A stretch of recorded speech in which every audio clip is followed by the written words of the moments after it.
Back home and smoking hot. The Braves return to Turner Field not only after a 6-0 road trip, but riding the major's longest winning streak this year at 13 consecutive games.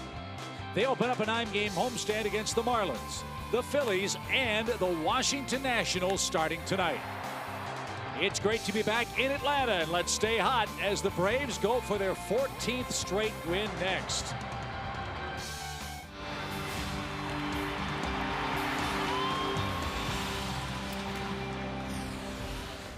It is great to be back home in Atlanta, where the winning streak lives on.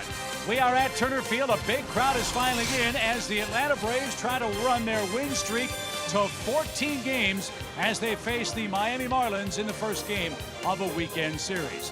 Hi again, friends. Chip and Joe back with you. What a road trip for Atlanta. What a past couple of weeks it's been for the Braves, who have made roughshod the Eastern Division race. And as you look inside the numbers in this winning streak, Joe, the Braves really have made a mockery of Eastern Division play. I think everybody knows that the averages have been up, the ERAs have been down. The Braves are hitting a lot of big home runs, but we thought we'd put together some numbers that also have contributed to this winning streak that maybe aren't quite so obvious. During the streak, the run differential, the Braves have outscored their opponents by 46 runs. They're tearing it up, hitting with runners in scoring position. They've only allowed one unearned run. That tells you the defense has been very good, and it seems like every time the opponent makes a mistake, the Braves capitalize and score an unearned run. But the run differential from the 7th inning on maybe as telltale as anything, with a plus 16 in that category. 4 close wins by 1 run. The Braves have added 7.5 games to their lead. All good signs. Hopefully it'll continue here at home.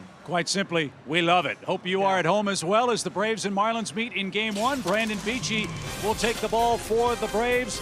Should be a beautiful night for baseball. It's hot, it's muggy, and the Braves are roasting too. We'll get you set for tonight's series opener when we come back to Turner Field in a second.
Tonight, and a big crowd is on its feet as Atlanta goes for its 14th consecutive victory tonight. Game 1 against the Miami Marlins. And with all the talk of what Atlanta has done offensively, Joe, let's not forget the starting pitching's been good too, and that's the task assigned Brandon Beachy tonight. What's that camera guy doing on the field?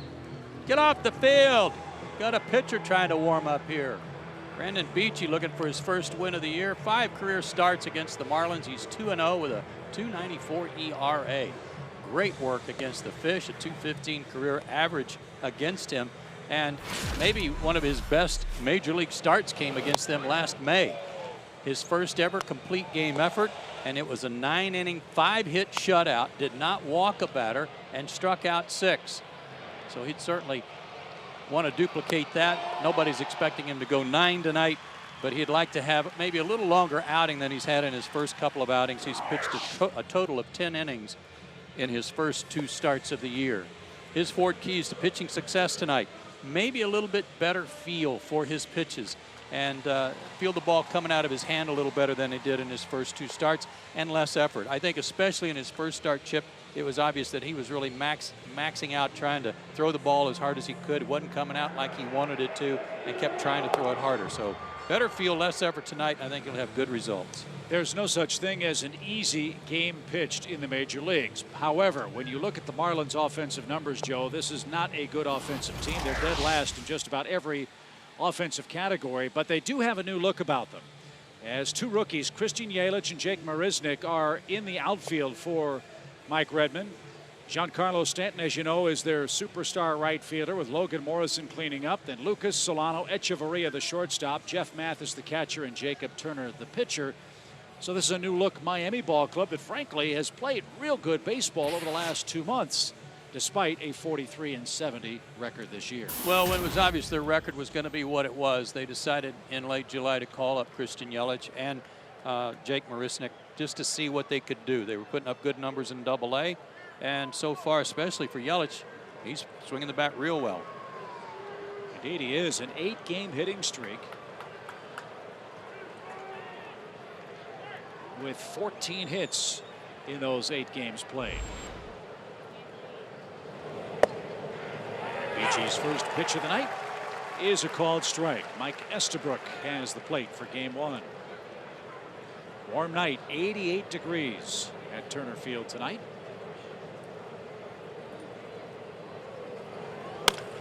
And a line drive into left center field will get down in front of Upton. So Yelich doesn't waste any time. He singles to extend his batting streak to 9 consecutive games. Here's the Braves defense. Upton, and Hayward left to right in the outfield. Johnson, Simmons, Ugla, and Freeman around the horn. Brian McCann back behind the plate. Again, the incredible stat Joe mentioned a moment ago. Only 1 unearned run allowed by the Braves during their win streak. So Yelich at first. Jake Marisnick stands in. Well, they sure grown big in the Marlins farm system, don't they? Yeah, Yelich is 6'4", 200 pounds, and he is only 21 years old, won't be 22 until December. He's got a good lead at first. Off-speed pitch has Marisnick behind in the count, 0-2. Marisnick's 22 years old, 6'3", 225.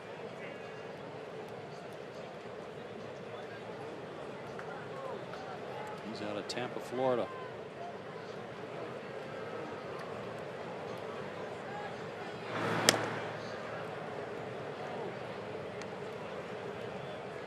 Marlins are coming off a 3-game sweep at the hands of the Pittsburgh Pirates.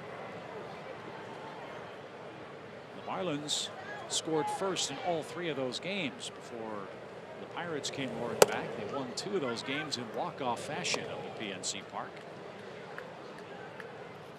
Braves were hoping for a little help from Miami, for Atlanta's neck and neck with the Pirates for the race for the best record in the National League and home field advantage up until the World Series in National League postseason play.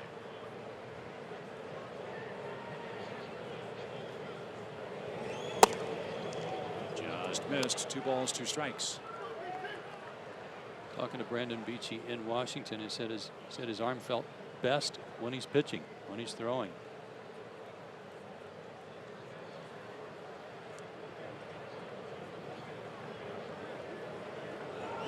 goes. Good jump and a line drive. Caught by Simmons. And that'll be a double play. 2 outs.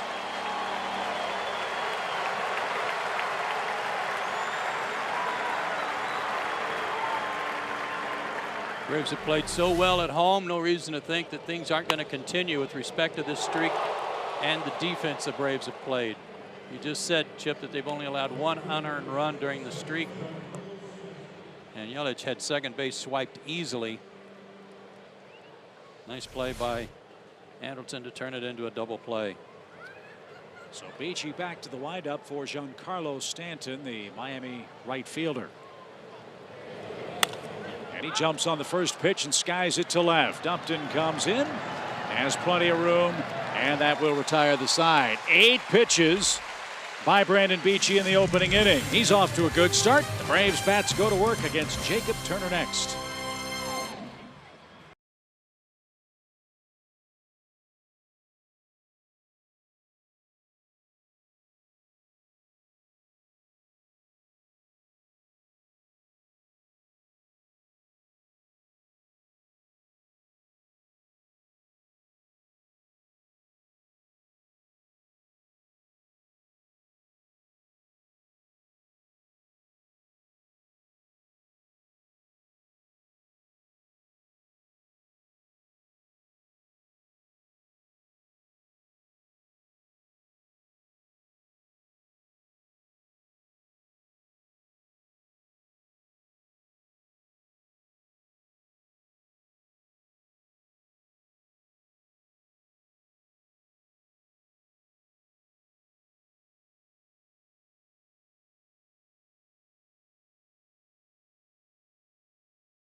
Inning, Atlanta an astounding 38-15 here at Turner Field, and 70-45 overall. They'll take aim at Jacob Turner with this Toyota starting 9.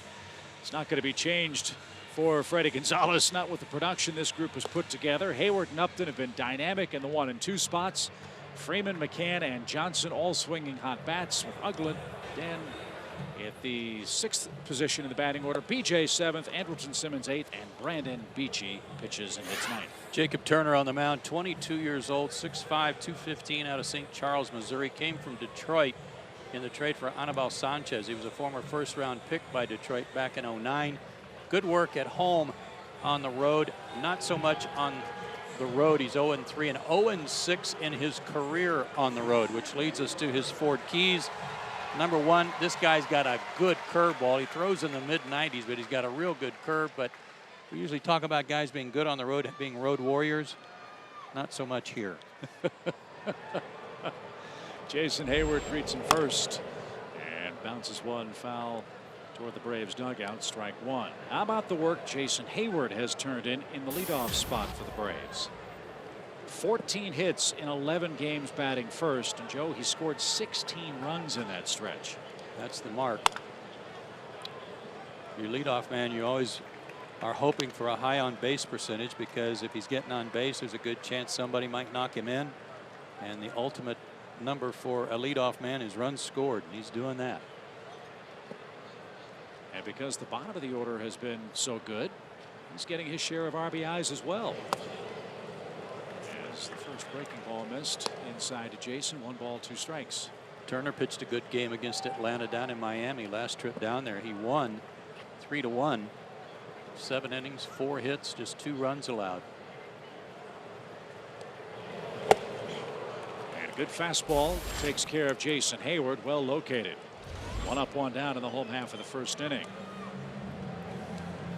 The Marlins also getting good defense. That's really helped their young pitching staff. You see on our Home Depot tools from the dugout, they've committed just 7 errors. That's the fewest in the National League. And imagine, Joe, that outfield combo in left and center hasn't hurt him either.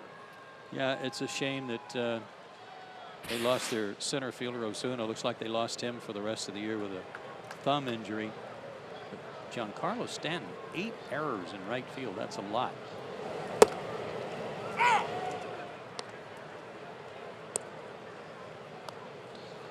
A lot too, and you factor in how many games he's missed. So yeah, hasn't been able to stay in the lineup an awful lot. This is only his 72nd game.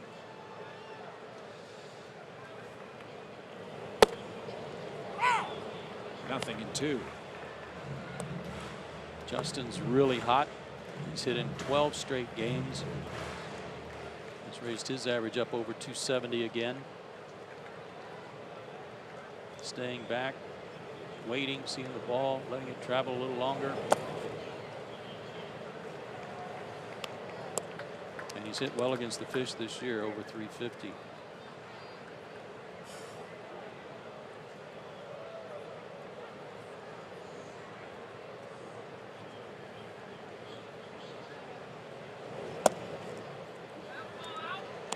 Two and 2 now for Justin Upton. That was a slider from Turner. He'll throw that too, along with a changeup, but his out pitch is his curveball and his fastball that we've already seen him work away to Hayward that worked for the strikeout. Fly ball, well hit deep left. Track wall, 1-0.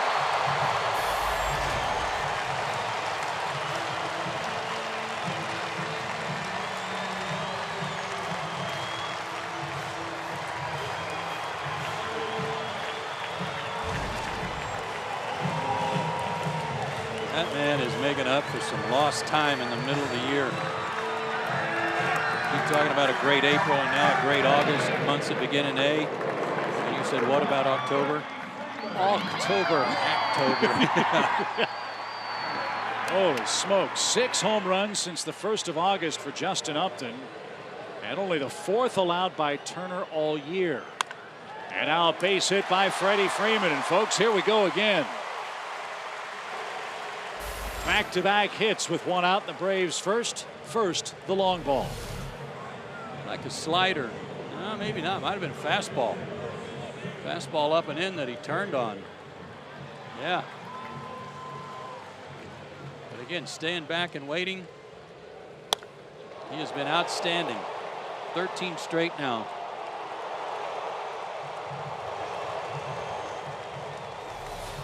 Now Brian McCann bats.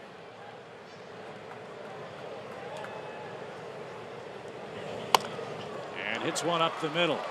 Echeverria can't get it. It had funny spin. Throw back to second, close, and safely in is Freeman.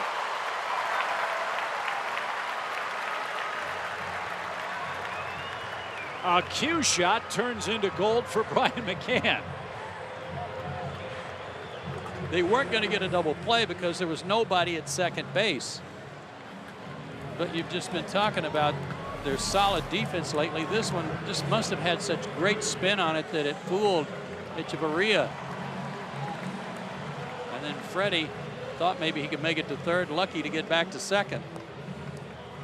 That thing was just spinning like a cue ball and he couldn't corral it. It's an E6. The 9th for the young Marlins shortstop, Adeiny Echeverria. Well, you mentioned the Braves are cashing in every mistake made by the opposition. Here's a chance for the league's leading hitter, Chris Johnson. 1 ball, no strikes.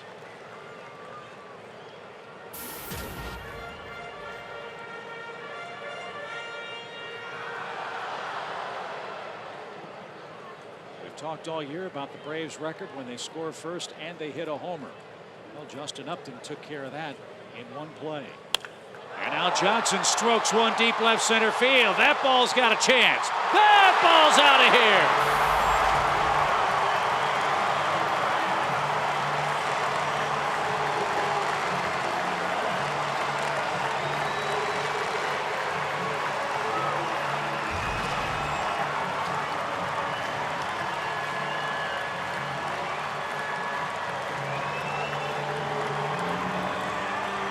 To a man, the Braves will tell you that that off day really came at a good time. Nobody likes to take an off day when you're hot and you're winning, but everybody needed it. I asked Chris Johnson before the game, did you just take it easy? And he said, absolutely. I tried to stay in bed as much as I could yesterday and sleep late and rest my body. And he, before the fans even have settled into their seats, he and Justin Upton have made it 4-0.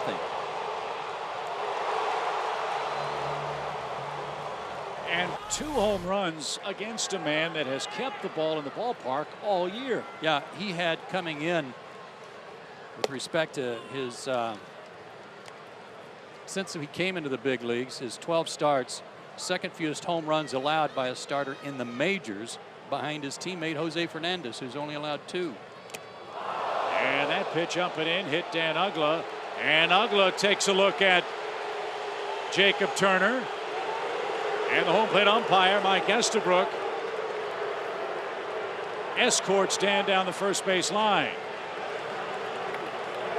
That's pretty obvious on that one, folks.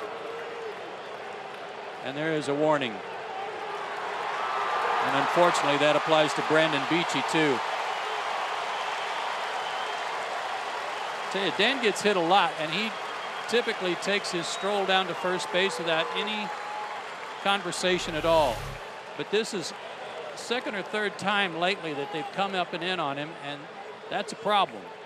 And especially after the home runs and the 2 home runs and the 4 runs total. Now, Joe, the fans reacted when they saw Estabrook point to the dugouts as if they thought Mike Redmond was ejected from the game. I don't believe that was the case. That's no. the roar that you heard. No, he was issuing a warning, is what I saw, to both sides, because he had already pointed to the Marlins bench and then pointed to the Braves bench. That's Chuck Hernandez, the Miami pitching coach. Uggla's at first. Atlanta has scored 4 in the opening inning, and there's only 1 out. But just a little too obvious after the 2 home runs.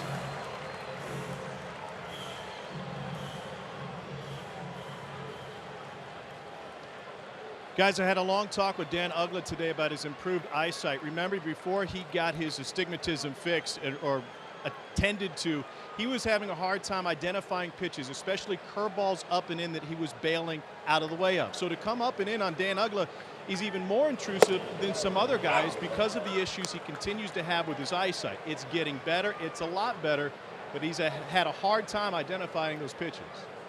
Well, I'm glad he identified that one and got out of the way or got an elbow in the way. Yeah, and I think that's why he threw his arm up, is just as some added protection. Dan's at first with 1 out for B.J. Upton. He's got a 5-game hit streak. And it's rolled foul, 0-2. Turner had only hit 1 batter prior to that in 77 innings.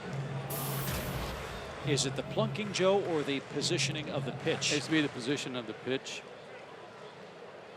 I mean, it's just part of baseball. Hitters know that, you know, and a guy's getting knocked around a little bit, somebody get plunked or get brushed back. But when you get hit up in that area.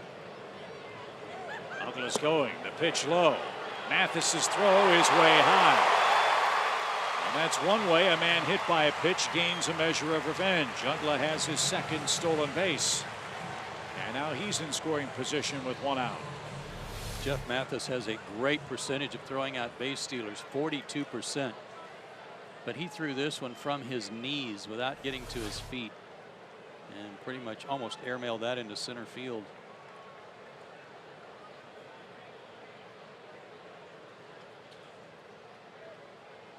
One ball, 2 strikes. Upton skies one into shallow center. Marisnick broke back, now comes in and gets there for out number 2. So BJ's retired. Here's Andrelton Simmons. The poster child, I'm sure, Joe, for the Braves who needed rest would be this guy. Yeah, I pointed that out in Washington, that I thought, especially after he, in the last game there, popped out to right field, that when he gets tired, he starts getting under the ball and over swinging a little bit. But then he followed that up by going 2 for 4 after that with a double. but playing every inning of every game like he does, it was a welcome sight for him too. And remember his last at bat, he fouled that ball off his calf too. So a chance for that to get a little better too. And he won't have to exert any energy in this at bat. Marlins will intentionally walk him and bring up Brandon Beachy. Chris Johnson's homered. Justin Upton has homered in the opening inning for Atlanta.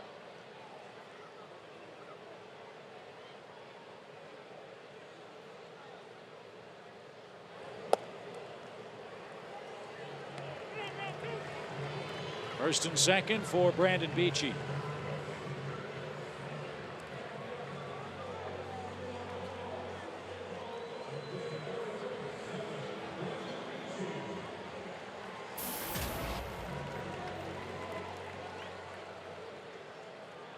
Brandon will try to help himself. Uggla's getting a gigantic lead out at second base. And a fly ball hit toward right. Stanton drifts back. He'll have plenty of room. And how's that for a welcome home first inning for Atlanta? Justin Upton hits a solo homer. Chris Johnson follows with a 3-run blast. The Braves bat around in the opening inning and batter Jacob Turner. It's 4-0 Atlanta as we go to the second.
his 8th home run in the first inning. Here's what it looked like in regular speed.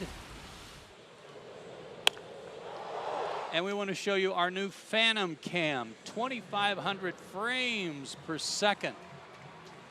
Showing you that slow motion look, and I was amazed at how the bat quivered at the point of contact. I would never have guessed that, thinking that the bat's moving at such a great rate of speed to overpower the baseball, but it actually does quiver just a little bit at the point of contact. See how the ball flattened out too? Wow, that is amazing technology, isn't it?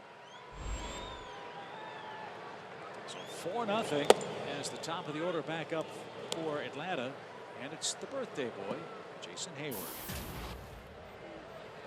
He struck out to start the game in the first. 2,500 times per second is equivalent to you tucking in a pocket square. I mean, that is amazing. Practice makes perfect, right? As Jason pops one up, Echeverria drifts out, and he will give way to Yelich in left, and that's the first out of the second inning. Time for our Wendy's Now That's Better feature. Can't swing it any better than Justin is right now. The before, the after, the in the middle. Great April, player of the month in the National League with all those great numbers. And really, as he goes, so goes the Braves. In May through June, kind of a 500 average, a 500 record, 27 and 24. Not much production from Justin, but July and August, especially since the All-Star break, it's been a different story, and back to his April-like numbers. A strike from Turner. Up to now the team leader with 22 home runs. He and Dan Uggla started play tonight, tied for 5th in the National League in that category.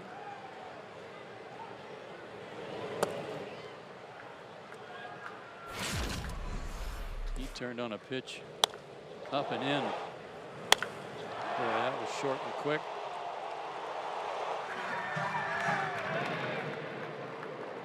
Take a sip of water. You know how hard what it takes out of you to give all those high fives and do your dances and stuff in the dugout.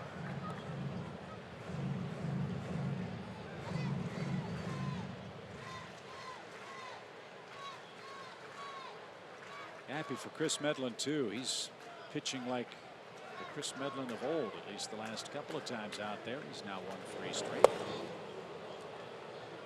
I told him today, I said, it made me feel good. I don't know about you, but it just looked like you last year pitching 2 days ago. And he said, yeah, I felt that.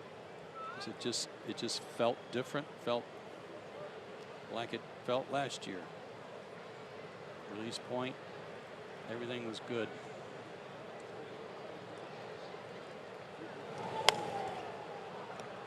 Fouled back by Upton. He's still alive. 2 balls, 2 strikes. Turner got away with one there.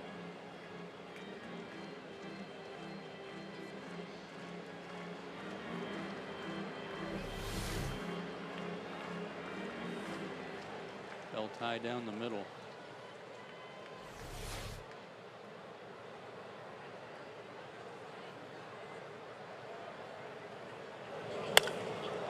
Fly ball hammered to center. Marisnik drifts back. And he's got room. That's the second out of the inning.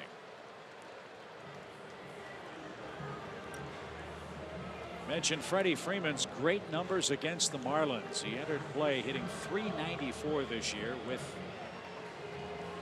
no homers and 3 RBIs. First pitch base hit pushed that average closer to 400 tonight. Seems like he does that a lot after a Justin homer. First pitch swinging.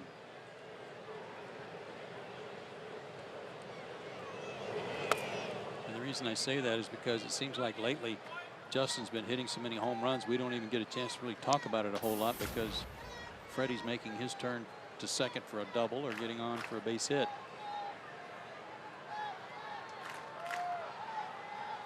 I don't know the answer, nor do I have the ability to get it quickly, but I would guess that Freddie Freeman's got to be in the top 5 hitters who swing at the first pitch. I would guess that too. What would be interesting would be where does his batting average rank among those other players, because he's well over 300 this year. And especially with men on base and in scoring position. And a green light and fouled it away. 3 balls and a strike. There you go.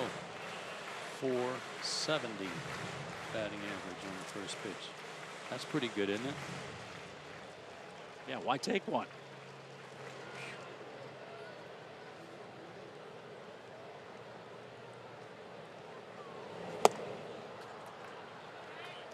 Now it's full. It was kind of the same pitch he struck Hayward out with in the first inning. Fastball about 93 that had a little tailing action on it, running away from him. In the air to left. Yelich drifts back. Christian gets there, and that retires the side. Turner restores some order. He gets 3 flyouts, and we move to the 3rd inning. Still 4-0 Atlanta in Game 1.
With a 15.5 game lead in the division, take a look at our steal of the game tonight. Guarantee your chance to get Braves postseason tickets. Buy a pennant race multi-game ticket pack, a minimum of 2 tickets, and get a bat autographed by Freddie Freeman, Andrelton Simmons, or Chris Johnson. There's a 15 buyer limit, so call 404-577-9100 now. Good autographs, too.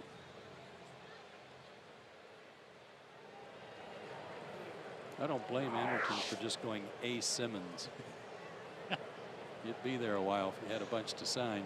Writer's cramp is a terrible problem in Major League Baseball. Ron Say used to have the best autograph of all. Really? Oh, it was just a series of circles. Ron Say. No balls and a strike to Adeiny Echeverria. He was one of the names that came from Toronto in the deal that sent Jose Reyes north of the border. I'd ask, here we are, first week and a half of August, how's that deal worked out? Well, it hasn't worked out for Toronto the way they hoped. They're in last place in the AL East. The Marlins in last in the National League East. B.J. Upton will be chased back a few steps. The ball carrying well tonight. Echeverria gave it a ride, but he's out number 1. Some big time underachieving by those guys that Toronto got from Miami. Of course, Jose Reyes has been hurt a large part of the season with a bad ankle. But the part that's so amazing, here the Marlins with tiny payroll, trading all those veteran guys to the Jays. They have only 10 fewer wins than Toronto at this point in the season. I would have imagined the margin would have been a whole lot more between the Jays and the Marlins. Well, it should have been. It certainly should have been. I was one of the people that got duped into thinking that they were actually going to be able to make a run in the American League East, and due to those poor seasons by most of those guys, never developed. Way upstairs to Jeff Mathis. 1 ball, 1 strike.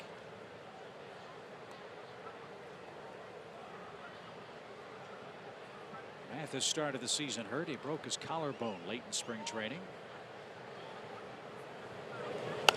Rob Brantley had been the mainstay behind the plate for the Marlins while Mathis was recovering, and Brantley just hasn't hit. They sent him back to AAA today and brought up Koyi Hill, who was a former Cub catcher. So Mathis and Hill, the 2 Miami backstops.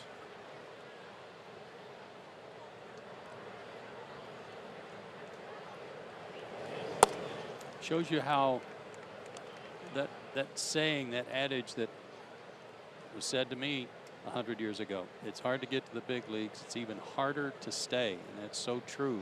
Brantley looked good last fall when we saw him late in the year. Mathis, broken bat. Johnson to his left. Good throw, gets the catcher. 2 out. But it's just a series of adjustments, constant adjustments, with scouting so sophisticated, with so many tools available to pitching coaches. As a hitter, I'm talking about now from Brantley's standpoint, trying to find weaknesses and spots they can go to for outs. Jacob Turner, the Marlins pitcher's up there. For me, that's what makes you appreciate what Brian McCann does for you offensively. You know about the offensive responsibilities that Brian has, but then when you factor in running a defense, handling a pitching staff,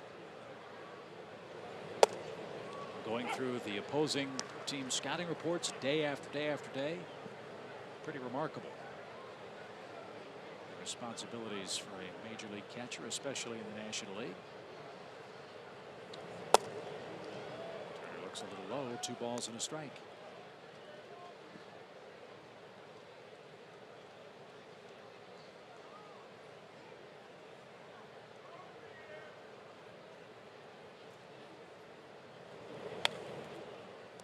Pretty good cut.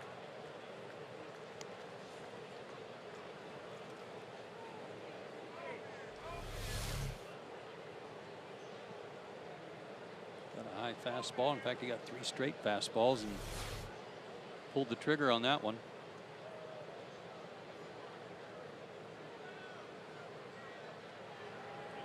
A bouncing ball toward first. Freeman will feed Beachy, and he makes the play to retire the side. Beachy's faced the minimum through 3 innings. He's retired 9 men on 31 pitches.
New Phantom cam at 2,500 frames per second. This is the circle changeup for Brandon Beachy.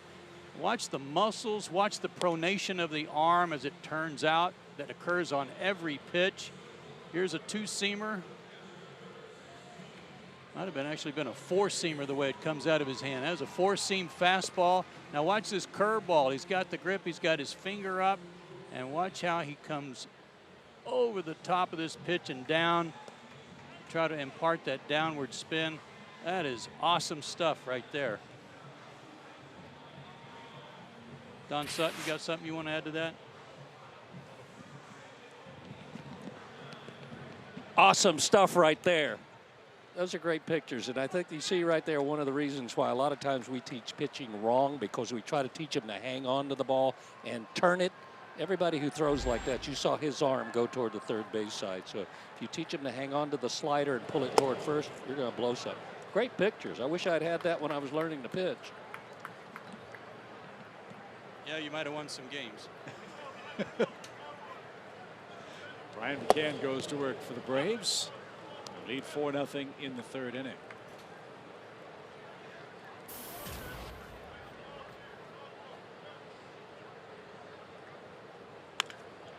Ryan to straightaway center. Marisnik going back. He's at the fence. He can't get it. McCann has hit a homer.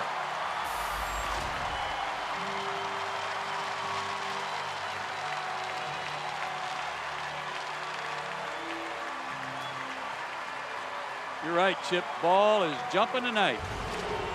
A little bit of breeze blowing out, but not a gale by any means. This guy had only given up 3 home runs in 77 innings. He's given up 3 in 3 innings now. Did Brian get a drink? Got to watch. He didn't. I think Medlin missed him. What's that all about? Maybe some dugout dissension right there. Chris Johnson. He's got a 3-run homer already tonight. I'm sorry. The scouting report we had on Marisnik out in center is that he's a real good center fielder, and I thought for a second he might have caught that ball.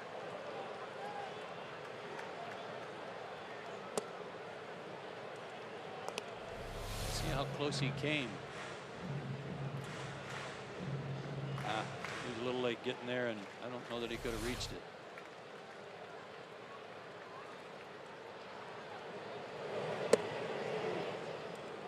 Two balls and a strike.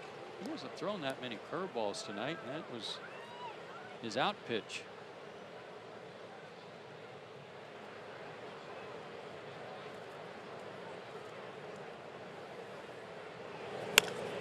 Another shot to deep center. Marisnik back to the edge of the track and gets there for out number 1. Again, we're going to use our super duper Phantom cam. Circle change out of the hand of Turner. But made a mistake with it location wise. And Brian's all over it. Actually, that was like outer third of the plate. You got to be strong to do that to straightaway center. So here's Ugla. He was hit by a pitch in the first inning and was escorted down the first base line by Mike Estabrook, the home plate umpire, and was none too pleased as the ball up around his shoulders and deflected by the elbow. Well, the other part of it too for Dan is that he's really struggling. His average down to 190. He'd gotten it up over 200. Had a bad road trip. 2 for 23. So add to that frustration getting plunked after some other guys hit homers. That'll rile you up. He's tied with Jason Hayward for the most times hit by a pitch this season. Now 7 for Dan and Jason. 4 for his last 50. Here's that pitch if he missed it.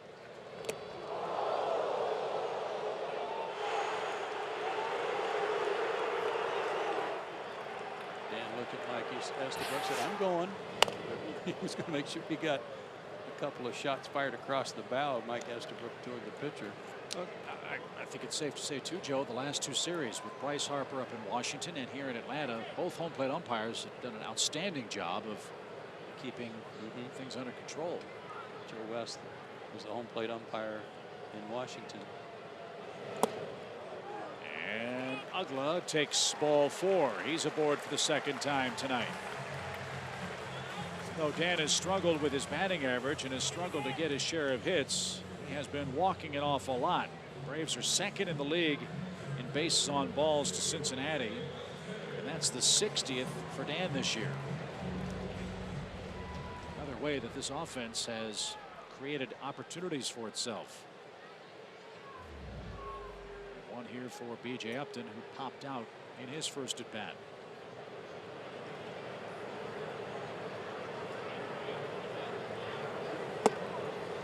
You saw that graphic flash up for that fight that's coming up. I think I'm going to change my name to Joe Shogun. Joe Shogun? Either that or Joe Show Enough. Well, are you going to have first the pitch, 1 ball, no strikes? A troop of ukulele playing handlers to escort you into the octagon of death, or whatever they call it. It'll be somewhat Polynesian. Yeah. Yes. Yes, I think so. 1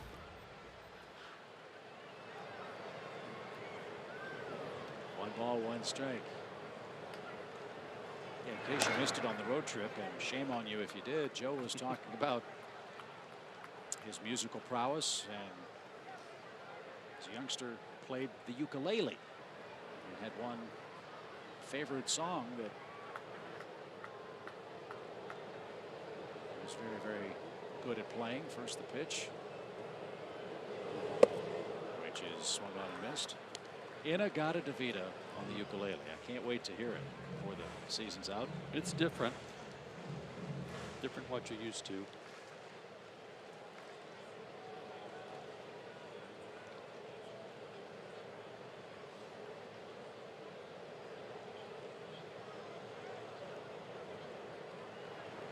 Ugla at first with 1 out, 1 and 2 for Upton. He swings and misses. That's the 2nd out of the inning.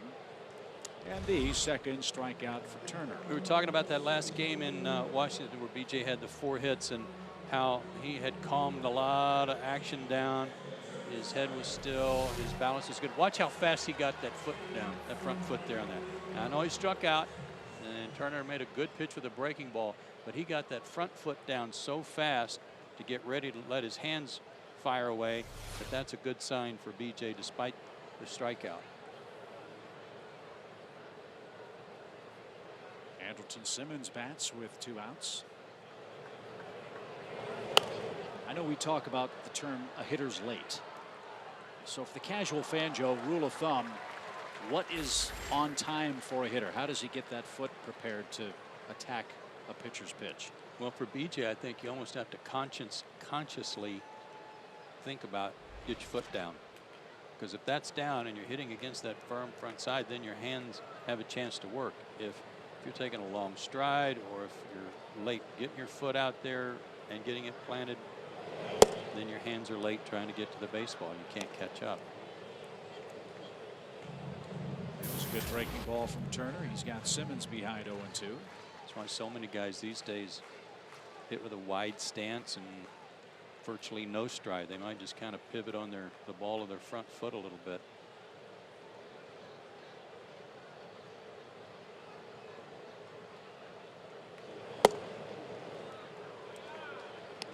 The oddest thing that I ever saw when I saw it for the first time was Jeff Bagwell, who actually stepped backwards when he hit. He was very wide in his stance. Yeah, that was definitely different. Worked for him.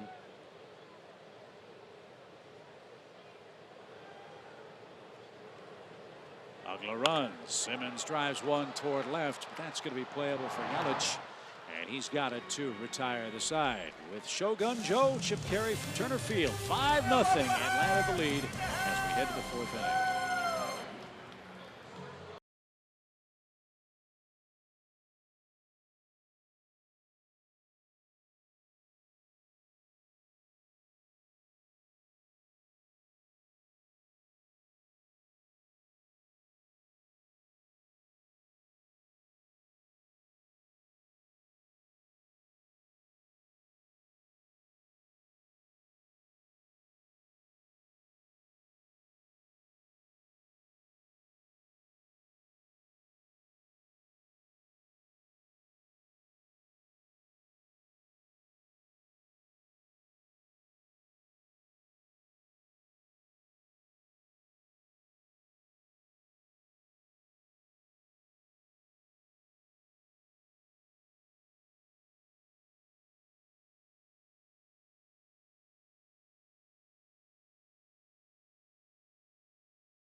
5-0 here as this homestand begins. And when they got to the ballpark today, a lot of these Braves got to see their teammate Tim Hudson, who was out for the rest of the season with that ankle injury, but back to visit with them today. And he hasn't been that far from the team. He's been watching every single game on television. Here's his review of this squad. I've been in it every pitch at home and every at bat. And you know, I was joking with some of the guys earlier, man. I felt like I was like a big brother, you know, a proud big brother, and you know, at home watching their little brothers go out there and just kick everybody's butt on the baseball field. And I just had a lot of pride in watching them go out there and do what they've been doing, and watching these guys go out there and pitch and just seeing what they're doing, man. Honestly, it makes me be able to deal with this a lot easier. And guys, that was the point from the conversation, that the fact that the team is winning without him has made it a lot easier for Tim to cope with it. He also said, obviously, he wants to be back in a Braves uniform next year. A guy underwent Tommy John surgery, back surgery. He said this ankle thing, it's not going to be a problem. Thank you, Tom. Yeah, it's a shame for Tim, but great to see him in the locker room today. I talked to him before the game. I know you did as well, Joe. He was telling me that the plan tonight was to get the hard cast off his surgically repaired ankle tonight, be placed in a walking boot. Staples removed as well for Hudson tonight. That's amazing. That sounds 2 weeks. Yeah, really fast to me.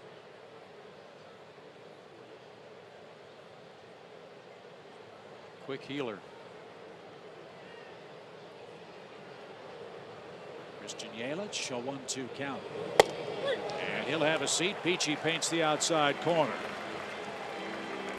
First strikeout for Brandon tonight. And one man down with the Braves up 5-0. All year long, Braves baseball on Fox Sports South is being presented by Academy Sports and Outdoors. The right stuff, the low price every day.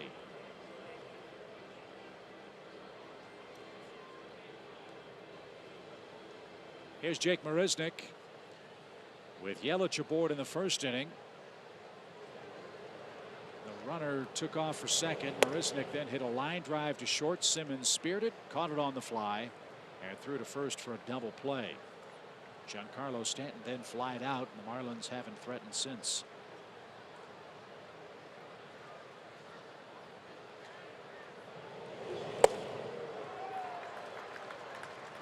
As hot as Yelich has been, it's been a little tougher go for Marisnick. He began his big league career 0 for 14 at the plate. Both he and Yelich were called up on July 23rd by Miami. One of these guys, and I want to say it was Marisnick, right before he got called up, had a 9 RBI game in Double-A. It was Marisnick. At Pensacola, he went 3 for 5 with a double and 2 home runs, and both of the home runs were grand slams. Wow. That's a pretty good day. Yeah.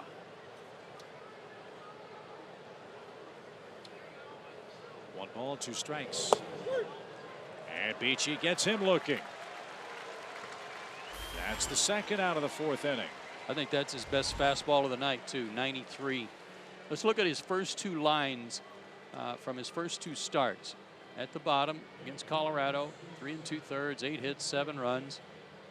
And then Saturday at Philadelphia, improvement. Pitched into the 7th inning, gave up only 5 hits and 3 earned runs and 4 strikeouts. So improvement from the first to the second, and he's hoping for similar improvement tonight. And that 93 fastball, a good sign of it right there on the strikeout.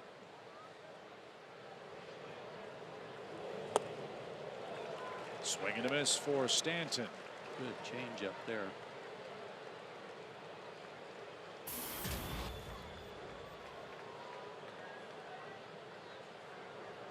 Braves have a shift on for Giancarlo. 3 defenders on the left side of the infield. And Beachy just struck out the side looking. Wow, Yelich, Marisnick, and Stanton retired on 11 pitches. 3 straight strikeouts sends this game to the home half of the 4th inning. It's all Atlanta.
Was brought to you in part by AT&T Uverse, by Delta Airlines, and by Ford.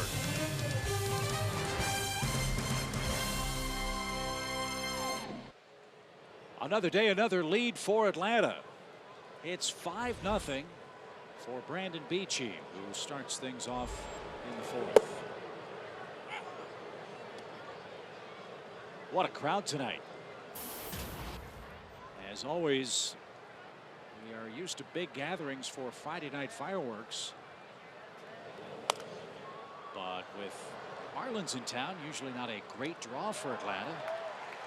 But the final weekend before school starts and a 13-game winning streak. That's really helped the turnstiles click tonight. I'm not sure everybody was in their seats before it was 4-0. Beachy goes down swinging. And that's the third strikeout for Turner. Let's check out our DirecTV standings update. Big lead for Atlanta. Best records in the National League. The Pirates lead by a half game in that category. That is all important, as Chip explained earlier. That is for home field advantage for all the National League playoffs. Whoever has the best record. That's a question.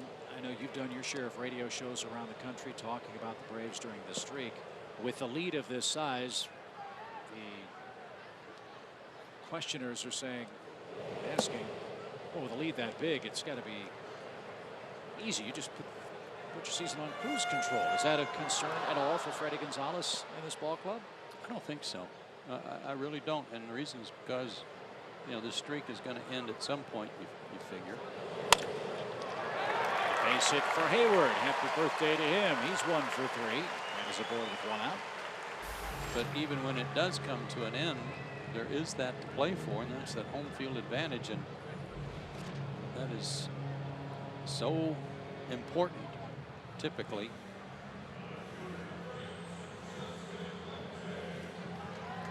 And frankly, nothing's decided anyway. The Braves haven't clinched anything but the longest winning streak in National League play right now. And there's another streak over in the other league we ought to talk about tonight. That's the Tigers.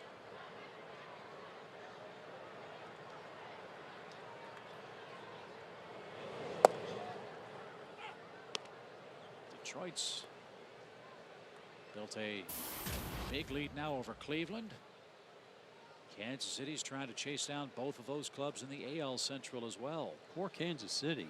God, playing great and they can't gain any ground. Losing ground. I'll tell you about that in a second as Upton is behind 0-1.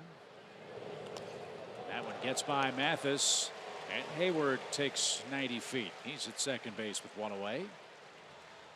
The Royals have won 14 of their last 16 games. 14-2 in their last 16 games, and they've actually lost a half game in the standings. That's disheartening.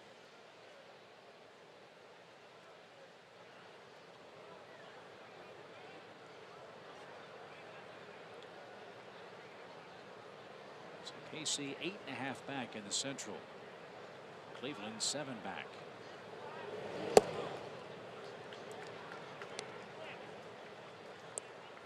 Two balls and a strike to Upton. Hayward at second after the wild pitch.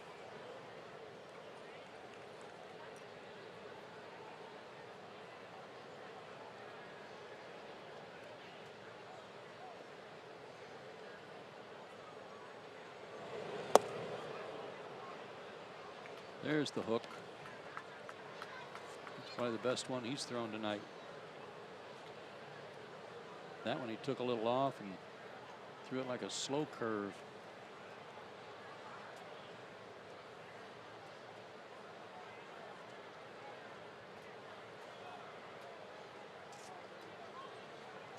Here comes the 2-2 pitch.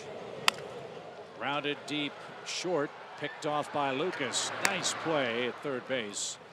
And that's the second out. No advance by Hayward. Freddie Freeman hits with 2 outs. America's new sports network is almost here. Fox Sports 1 will be your home for live sports. Shows like The Crowd Goes Wild, Fox Football Daily and Fox Sports Live, the news and highlight show fans have been waiting for. America's News Sports Network, Fox Sports 1 premieres Saturday, August 17th. You mentioned the Tigers having their 12-game winning streak, Chip. According to Elias Sports,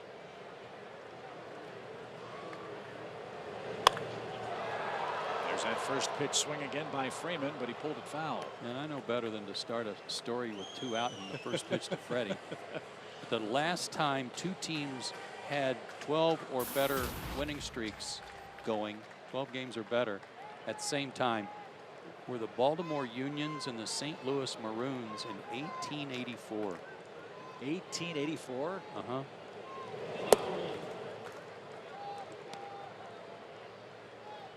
Your grandfather, I know, was excited during that 12-game streak. Oh, I love the Maroons, you know.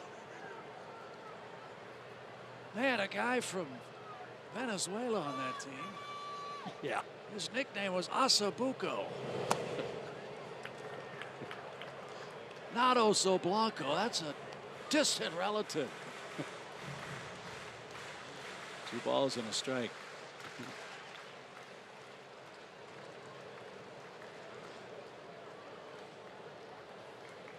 Speaking of Grandpa, 25 years ago yesterday, the first night game at Wrigley. 8-8-88.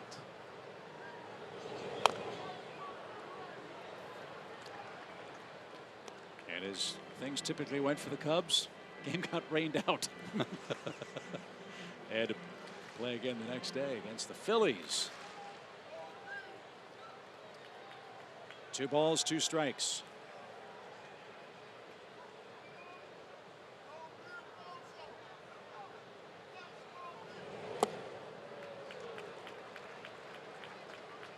This is an uncharacteristic performance by a Marlins starter. They have had an amazing run working. In 41 of their last 47 games, their starting pitcher has given up 3 earned runs or less.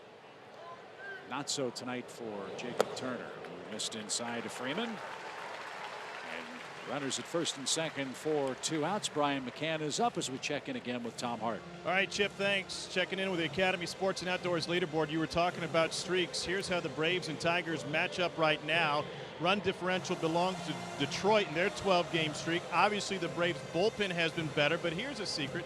Both teams have come from behind during these long win streaks. The Braves 7 times, the Tigers 8.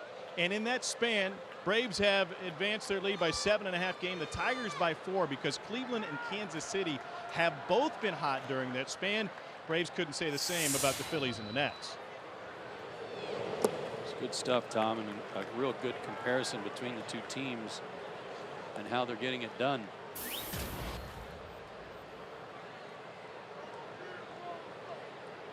Braves have done a great job of coming from behind, as that indicates, and then the bullpen a good job of hanging on to that lead.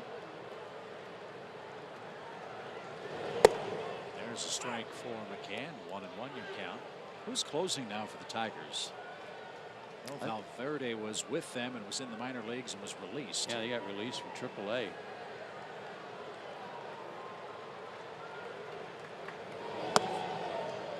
You got Max Scherzer. He's got 17 wins now for them. Verlander, from what we have been reading, hasn't been having a Verlander-like season, but he's as good as it gets when he's right.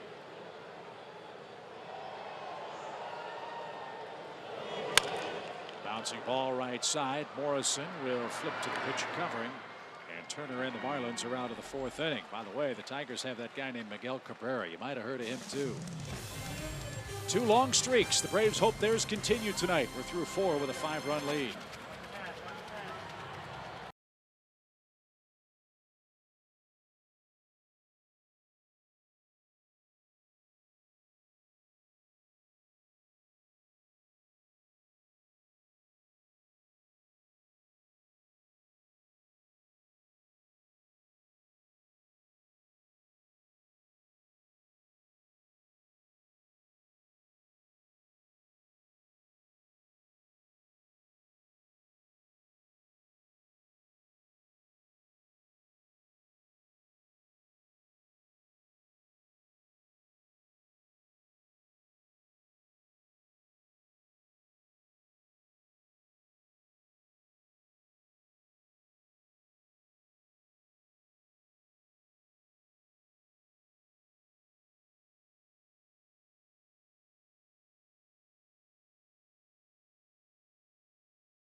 5-0 Braves will go to the top of the 5th inning. And again, fans, guarantee your chance to get Braves postseason tickets with the steal of the game.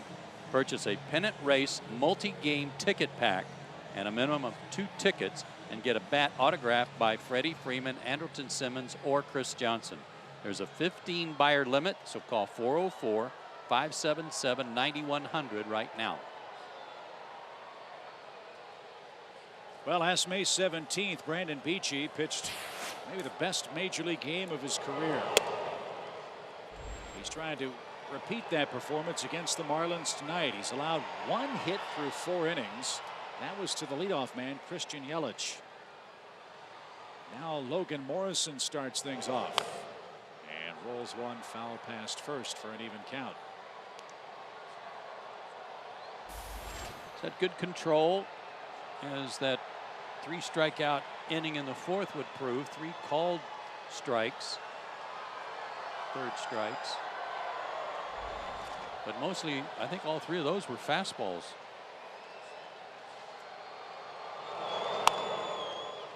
In the air to shallow left center field. Morrison flips one out for the second Marlins hit, his first in tonight's game. That ends a streak of 11 straight Marlins hitters retire. Here's Lucas. As he stands in, let's check out our AT&T U-verse trivia question. Who holds the Marlins single season record for runs batted in? Might be the guy you just mentioned. Cabrera. Oh, yeah, Miguel. I was thinking Logan Morrison had.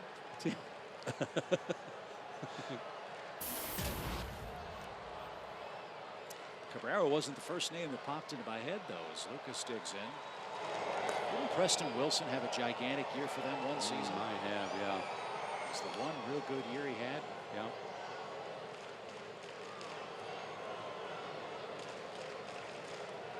Marlins are hoping that Giancarlo Stanton will put up those kinds of offensive numbers too.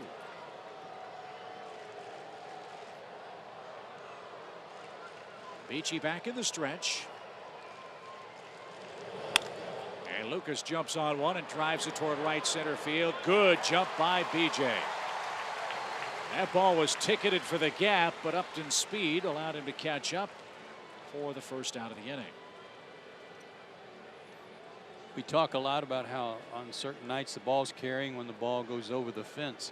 It also applies to balls that are fly balls that stay in the ballpark that kind of carry out and don't drop in for hits too.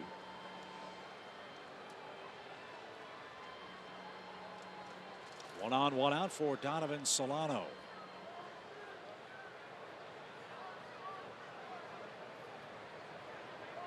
Couple of homers, 18 RBIs for the native of Colombia.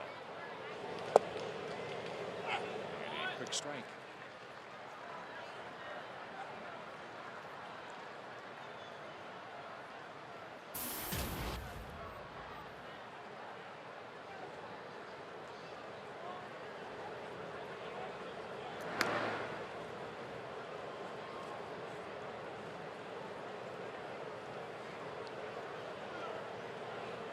Got some wafting going on over there, don't you? Yep.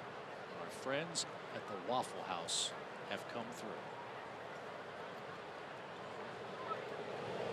Swing and miss. I'm almost in tears. I'm so happy right now. What'd you get? I got smothered and covered. Got one better. Smothered, covered, and chunked. Well, that's in keeping. Well.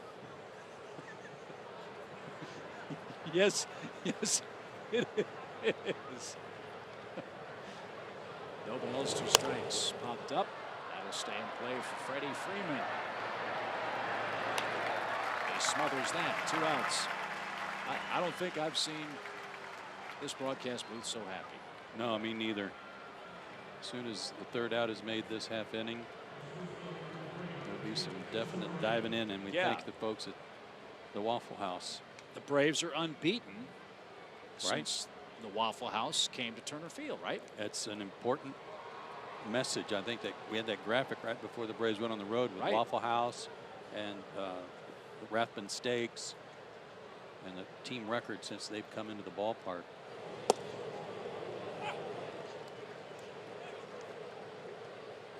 Waffle House undefeated.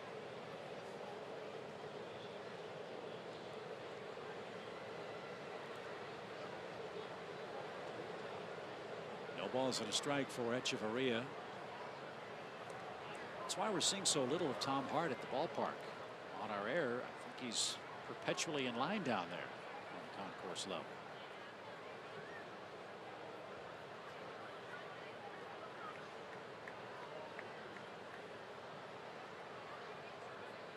Yeah, somebody came up to the booth a minute ago with a RF microphone, remote microphone, and said he found this on the concourse.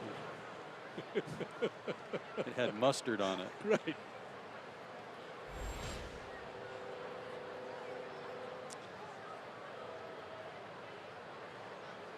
So far, so good for Brandon. Low pitch counts, quick innings.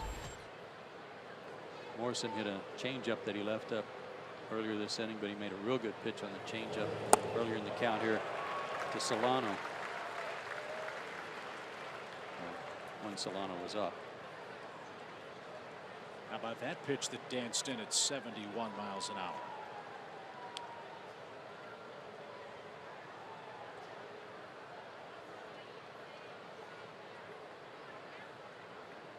One ball, two strikes. Morrison anchored at first with 2 outs. And a ground ball to second. Ugla will flip to Edmonton at the bag.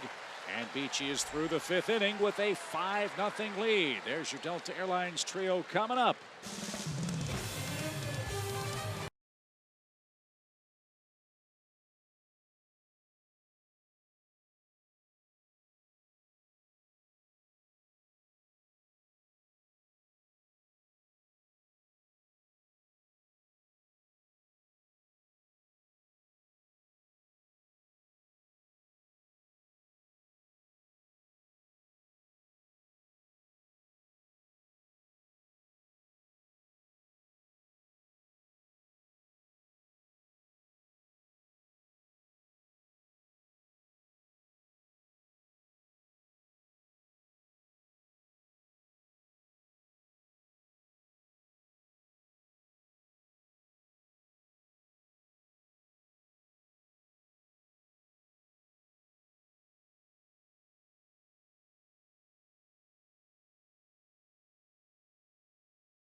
Turner Field, big crowd. Really love the way this one got started. Let's enjoy our Crown Royal game summary. Brandon Beachy also firing a shutout baseball, only giving up 2 hits and no walks. Much improved over his first 2 starts so far. But the Braves gave him some support in the first inning. Justin Upton with 1 out extended his hitting streak to 13 games with that home run. And then after a single and an error, Chris Johnson on the first pitch he saw went deep. Brian McCann led off the 3rd inning with a home run. For Upton, his 22nd of the year. For Johnson, his 8th. And for Brian McCann, his 17th.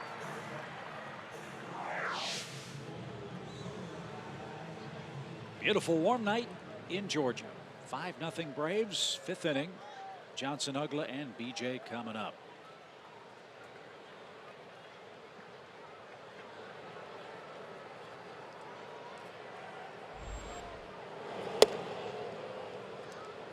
One ball, no strikes for Chris Johnson. His average at .340 now. It's tops in the league. And now ball 2. 2 balls, no strikes. Some of that work has been against the Miami Marlins this season. A .436 average, 17 hits. That's the Georgia Lottery hitting the jackpot.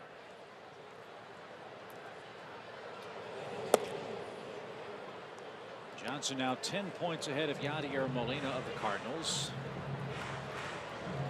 Has had knee problems, is still disabled. His injury was termed an overuse injury. All that squatting up and down aggravates the knees, so when he comes back, it'll be interesting to see how often he's utilized behind the dish. Echeverria, nice play. Takes care of Chris Johnson. 1 up, 1 down in the Braves' 5th. Let's check in again with Tom. Guys, I apologize if my mic is distorted. Most of the mustard has been cleared off, but not all of it. Found this from Grant Brisbee from the McCovey Chronicles. Would you believe that Dan Uggla is the second best hitter in Major League Baseball when it comes to swinging at the fewest pitches out of the strike zone? He's under 20%. Marco Scutaro leads the big leagues. The problem is pitches outside of the strike zone, he's only making contact 64% of the time. Pitches inside the strike zone, he's worse than the Major League average as well. I talked to Dan about that today. He said, I know I'm having trouble with pitches that are strikes. This has to stop now. He added that he thought he got in some bad habits when he was having eyesight issues, but mainly it's pitch recognition and timing. Specifically, if there's a fastball that Dan Uggla can't hit, it's not because he can't see it or doesn't have a good eye to locate it. He's having a hard time getting the timing down to do so. Tom, I think that applied to BJ earlier in the year. And for that middle stretch of the season, I think it applied to Justin too, where their timing got out of whack and their mechanics were not allowing them to let their hands work. But I contend that for Dan, it applies to the way he gets out extended toward the left-handed batter's box, and then the bat sweeps through the zone. When he's doing that, he's slower than he typically would be when he lets his hands stay inside the baseball. When you do that, when you throw the bat out toward the left-handed batter's box, in his case, that's called casting. You know, literally like fishing. Cast out, and then you drag the bat through the zone, and that really slows you down. I know you are a big proponent of saying a hitter, when he's seeing the ball well and has an effective swing, will get jammed from time to time. Yeah, we talked about that a little bit on the road trip. That when was the last time he got jammed? Can't remember. He's got a full count now. The base is empty, 1 out. And he's down on strikes. That's the 4th strikeout for Turner. And 2 are out in the inning. Well, and the other thing is that Dan, and I know he understands this because he's been playing a long time and had a lot of success, but teams are not going to pitch him middle in unless they make an absolute 100% mistake. They're going to keep throwing middle away and actually from the outside corner away and hope that he chases. Hard for him to do any damage out there.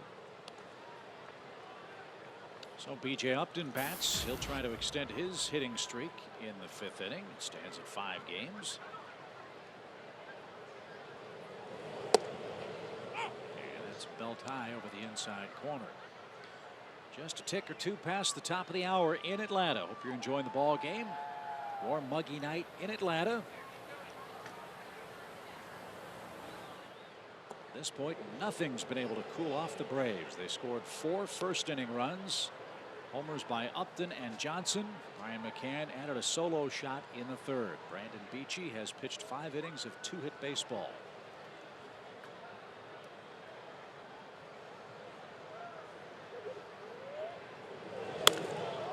That's line foul down the left field line. 2-2.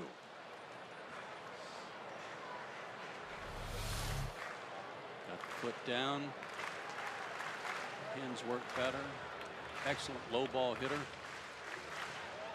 Couldn't quite keep it fair.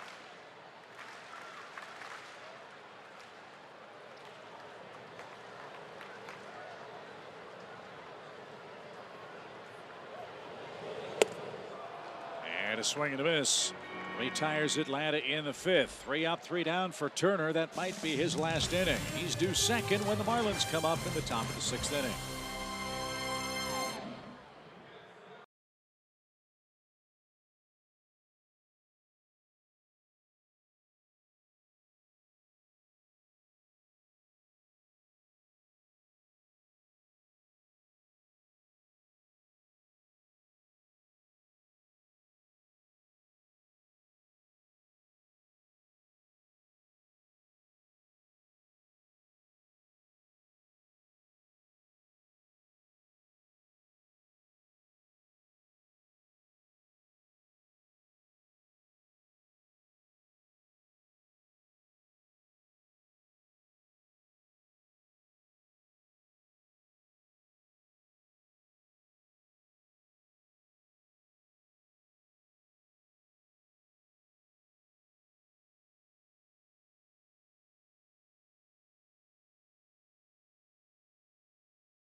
Phantom Cam in Atlanta. A high-speed camera up to 3,000 frames per second. A normal video image is around 380 frames per second. What technology. Love seeing the ball flatten out when Chris Johnson hit that home run. It's amazing, the compression. And as you said, the bat waggle. It's our boy Gumby operating that high dollar material tonight, which is a little scary in itself right there. Jeff Mathis will start it off. Juan Pierre's grabbed a bat. He'll pinch hit. Looks like Turner's night is over after 5 innings.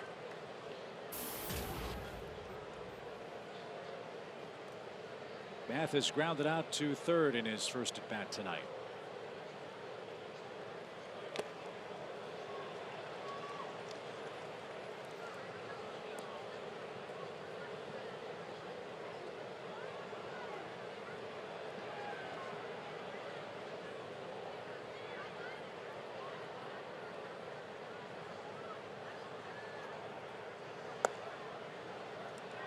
Two balls and a strike.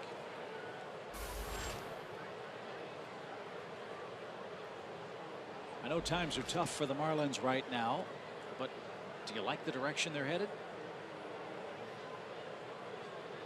That's a tough question.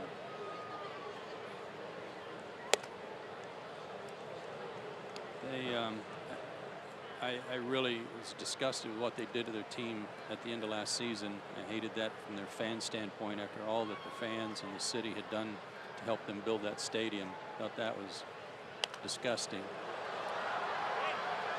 No play from McCann, full count. I have seen what their scouting department does, and the players that they scout and draft and develop are really good. And when they started bringing up some of the younger guys and some of their prospects, you can see the improvement. And a lot of that has to do with pitching.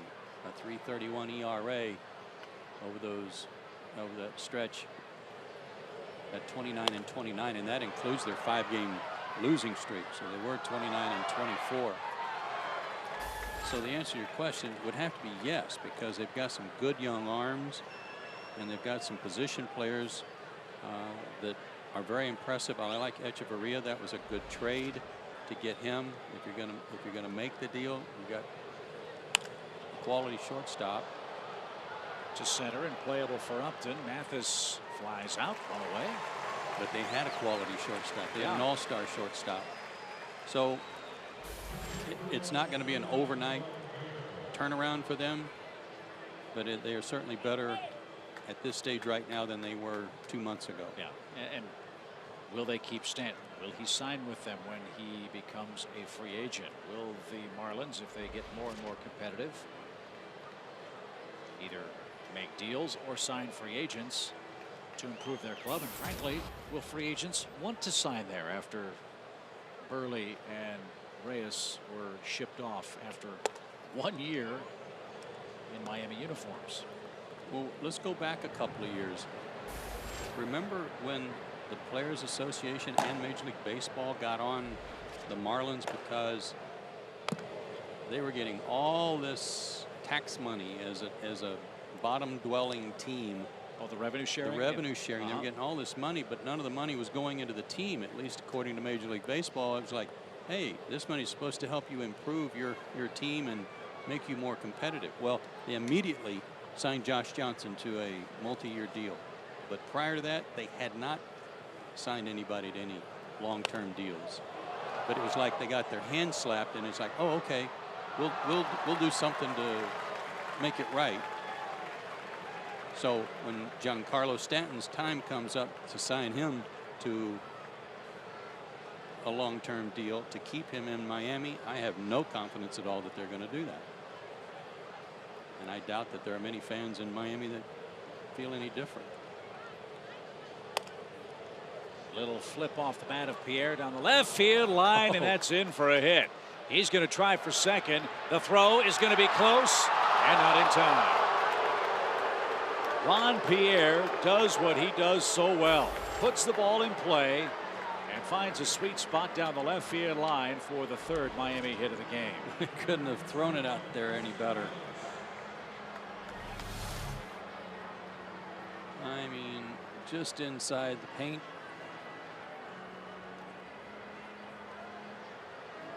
And he can still motor.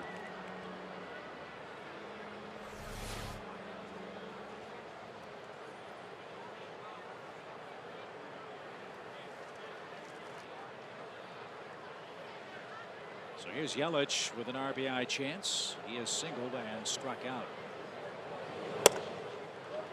Last year, Joe, the Marlins payroll was a franchise record, I believe, $101 million. After all those big salary dumps, their payroll this year is a shade over $50 million.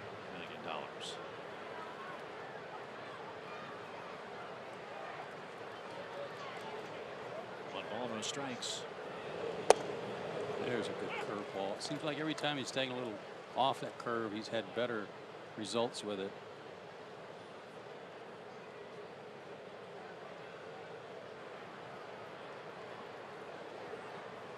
And that $50 million total, a little deceiving. I'll explain in a moment. Ground ball back to Beachy. He's going to fire to third, and the Braves are going to get Pierre. Beachy stumbled, slipped as he made that play. Made the peg to third. Let's see if he's all right. He may have rolled his ankle a little bit.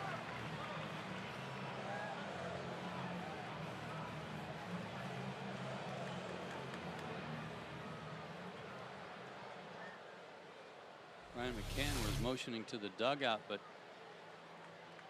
let's see what happens here. Yeah, it kind of got his toe caught. Like his spikes got caught right on the edge of the grass. It caused him to roll it a little bit, but he says he's all right. Brandon played a lot of infield when he was playing in college. Showed you some of his athletic ability there. Even off balance, made a good throw. But back to their that $50 payroll. million total included Ricky Nolasco's $11 million. And he's since been traded, of course, to Los Angeles. And I think they took all the money. So the highest paid player on the Marlins club is Placido Polanco, who makes $2,750,000. So you can understand why a lot of fans wanted their money back for season tickets. And that's the unfortunate thing, because as we showed you, Marlins are 29-29 over the last 58 games. This is an exciting group of young players to watch. Just wonder how many of them are showing up at Marlins Park to see this team play. I'm guessing not many. Marlins dead last in attendance in the National League.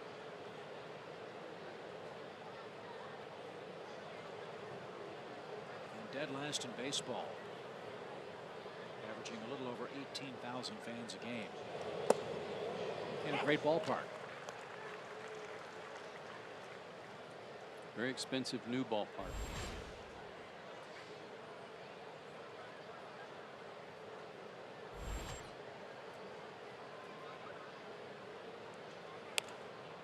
Popped up by Marisnik.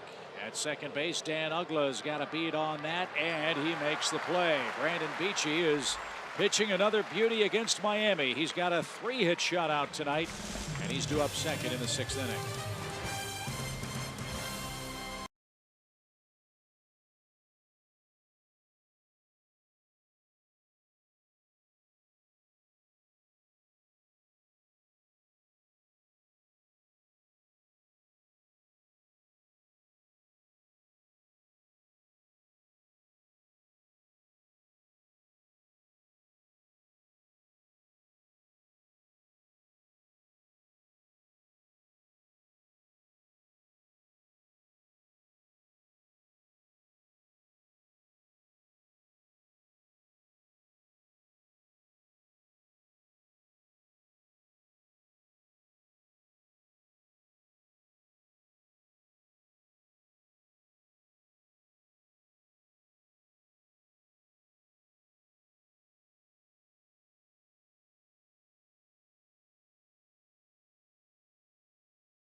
part by the Georgia Lottery, by the Home Depot, and by Toyota. Well, at this point in the season, you can sum up these two clubs this way. The Marlins don't hit much, and the Braves are hitting everything in sight. 5-0 is your score. A 4-run first inning ambush got the weekend series started. Tonight's game 1. Tomorrow night it's game 2. And here are your Chevron upcoming starters. Alex Wood really beginning to settle in his role in the rotation. Has pitched real well his last couple of times out, and I'm always anxious to see him go back out there. It seems like every time out he gets a little better. Against Nathan Eovaldi, who has not pitched that much, but he's beginning to come around. You might remember he started the season on the disabled list for the Fish. See how many starts he has. This will only be his 10th start. They got him from the Dodgers last year. There's an interesting stat on Nathan Eovaldi I'll tell you about after we introduce Dan Jennings. He's the new Marlins pitcher. And he delivers a quick strike to the Braves shortstop. Game number 29 for Dan Jennings. Think about all the hard-throwing starters that we have in Major League Baseball these days. Matt Harvey, Zach Wheeler, Jose Fernandez, Clayton Kershaw, Felix Hernandez. Nate Eovaldi has the highest average velocity fastball in the game. No kidding. His average is 96.2 miles an hour. I didn't know that. Sometimes his command is an issue. He's got a big arm. We'll see him tomorrow night. 1 ball, 2 strikes for Simmons.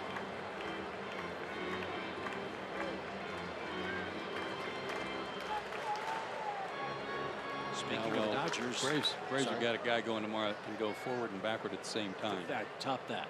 So should be quite a matchup. 1 ball, 2 strikes. Bouncing ball up the middle. Solano behind the bag. Gets his man. 1 out. Speaking of the Dodgers, they're back home. We'll see if their luck that was with them on the road continues at Dodger Stadium. They've got a great series brewing this weekend. The Tampa Bay Rays are in town in Los Angeles. Well, they sure wiped out the Cardinals. I know that. In St. Louis. St. Louis shorthanded, of course, without Molina.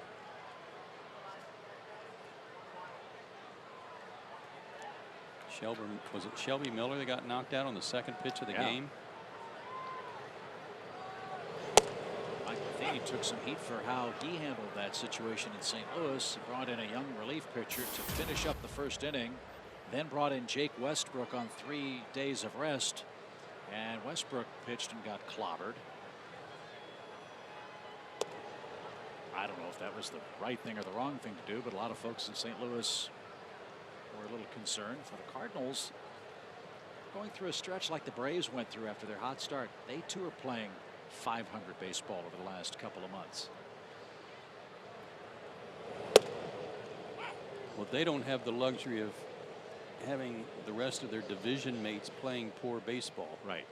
Between the Pirates, who are hot, and the Reds, who are tough, they've got to be careful. I think over the next 3-4 weeks, the Cardinals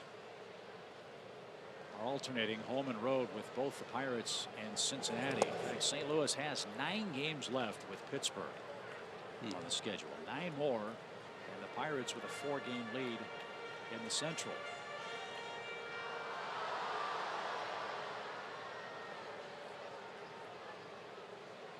Jennings fastball in the low 90s. Fastball slider guy. Beachy shoots one to right. Stanton gets there. And that's out number 2 in the inning.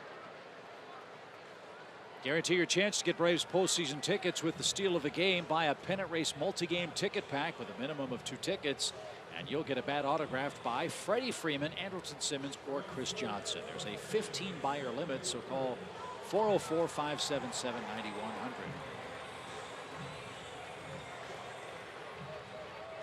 That Freeman signature, I mean, it's obvious it's FF and a 5 with a squiggle.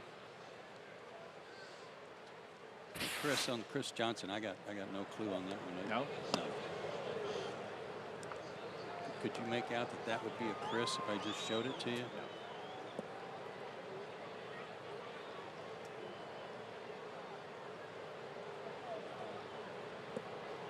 has to do is put 340 on there. We'll know who it is. Right. 1 ball, 1 strike.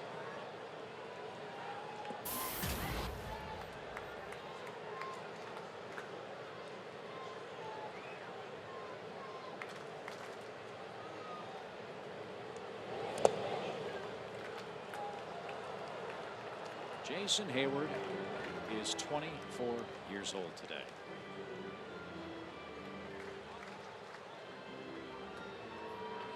Happy birthday, Jay Hay.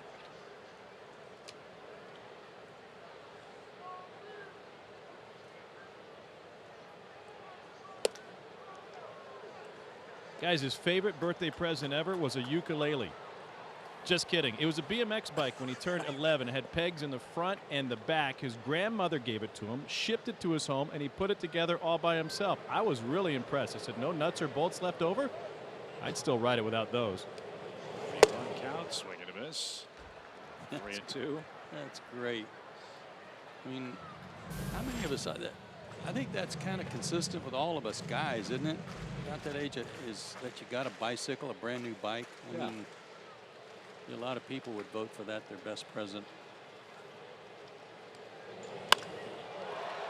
A 2-hit night might be a good present too. And Hayward smokes one off the base of the wall in left center field. Man, did you hear the sound of that ball as it hit the fence? Some 400 feet away, we could hear the pop against the wall. That ball was crushed. Slider running away from him, took it the other way. You know what? He's 16th double. Sorry, Joe. He's been doing a real good job of late against left-handed pitchers. Braves have hit 3 more home runs tonight. Take a look at this. Last season, 162 games, they hit 149 home runs. They've already hit 141. With how many games left? 46.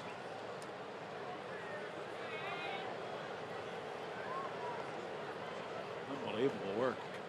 Upton's hit one tonight. Great contact to damage ratio for Atlanta. 5 runs on 6 hits.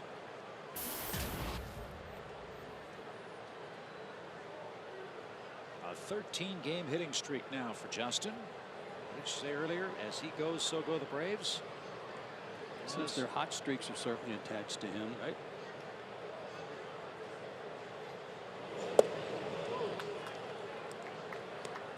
And now 1-1. Washington's winning tonight. They're beating the Phillies. That's an 8-2 game at Nationals Park. The Mets will be in Arizona later on tonight. The Mets start play tonight. A game out of second place.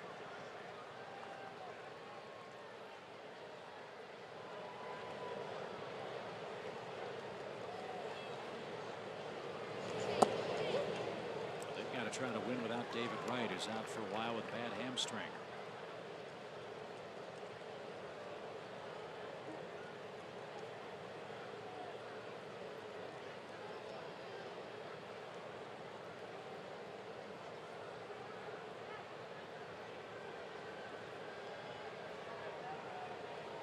Two balls and a strike. Another game of import for the Braves is taking place in Colorado tonight. The Pirates have begun a series in Coors Field and are trailing the Rockies 4-0 in the second inning.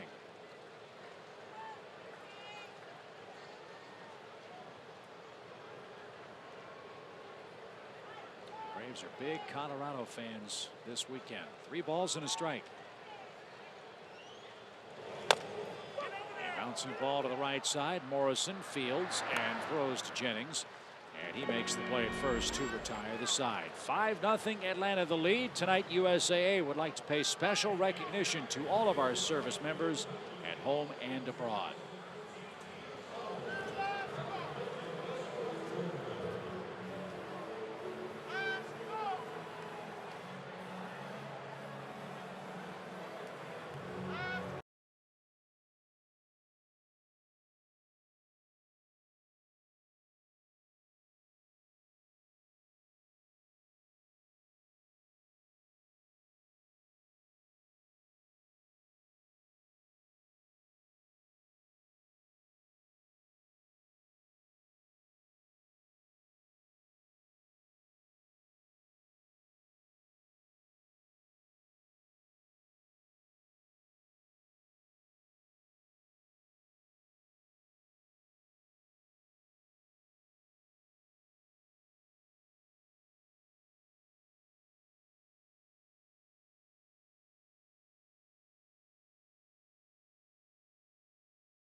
Big night again for the Braves. An early lead. Terrific pitching by Beachy and 3 homers. 3 home runs get everybody excited early. Give the Braves an early lead. Oh, hang on, man. We don't have third base umpire. There he is. The home runs get everybody excited, but it's the pitching of Brandon Beachy that's got me excited tonight because he seems to be getting better each inning.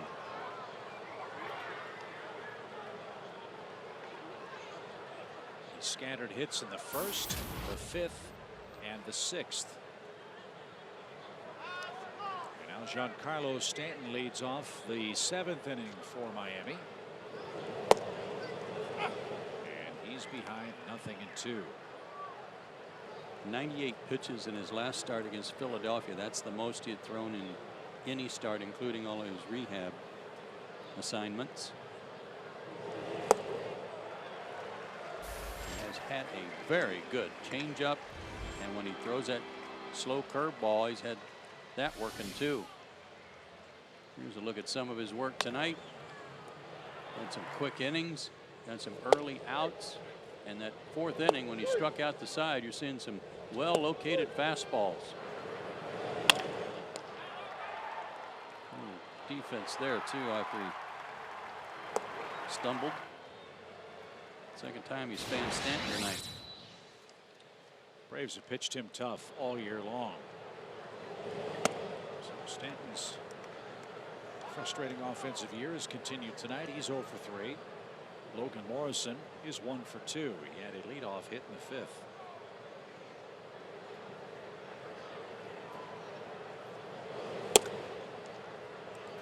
Ball too high.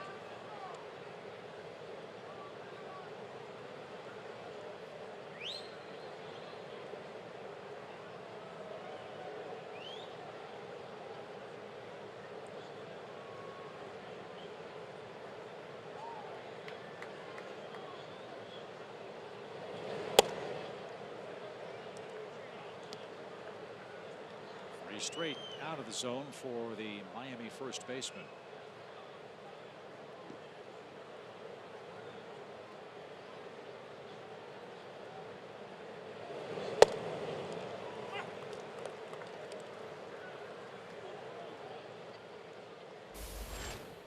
And Lucas is next. He's 0 for 2.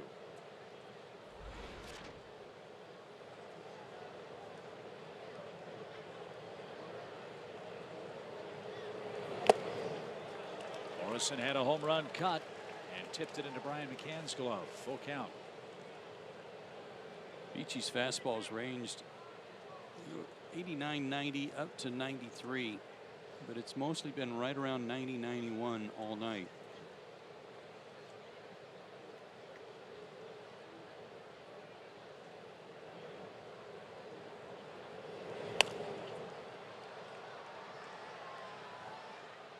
Always loved Brandon's delivery and his arm action. Very solid. I'll call it a standard windup, you know, with good balance, but his real quick arm action and good finish with his hand and wrist on the end of his pitches. I love that. That snap. Line foul. And we'll do it again. Well, again on that Phantom cam, the pictures we had of Beachy's different pitches. Look at the arm action, but look at the extension here and the way that hand and wrist go down to finish the pitch. Probably a lot of people at home that didn't know that your arm, that anybody that throws a baseball or even softball for that matter, that your arm does that naturally, that it actually pronates out. Let's go to LA for an all-important Fox Sports 1 game break.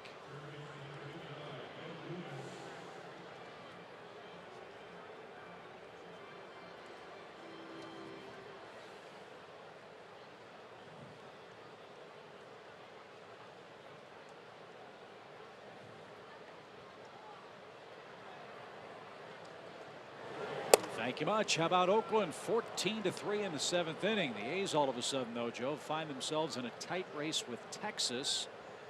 The Rangers have won 9 of 10 and have pulled into a flat-footed tie in the AL West. Yeah, I thought they were kind of dead in the water about 2 weeks ago. Back to the mound. Beachy's going to start another double play. The Kokomo Kid's having himself quite a night. He's beating the Marlins again 5-0. He's allowed just 3 hits as we stretch at Turner Field.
Coming up, Dan Jennings back out there for the Fish. Braves now 6 outs away from extending their win streak to 14, 1 shy of the team record.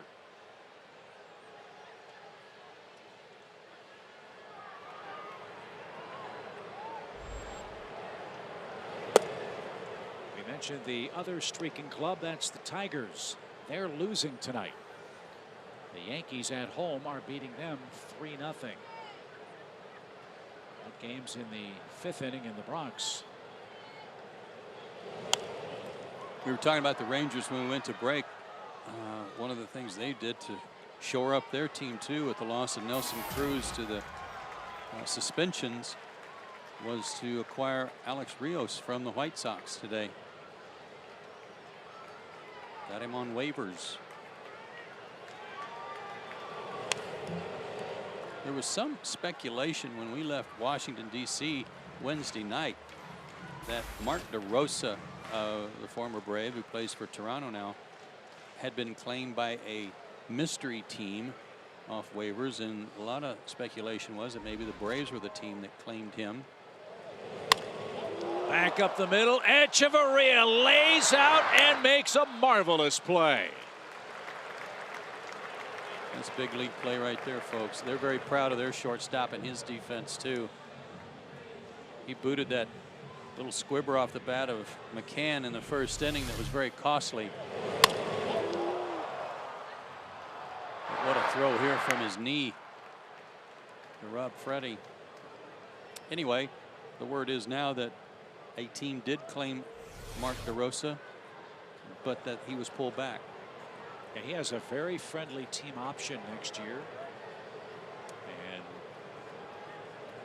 apparently Toronto has no inclination of trading him this year. But probably friendly from a financial standpoint. Yes, yeah. yes, excuse me. And may keep him next year. Yeah. 1 out for Brian McCann.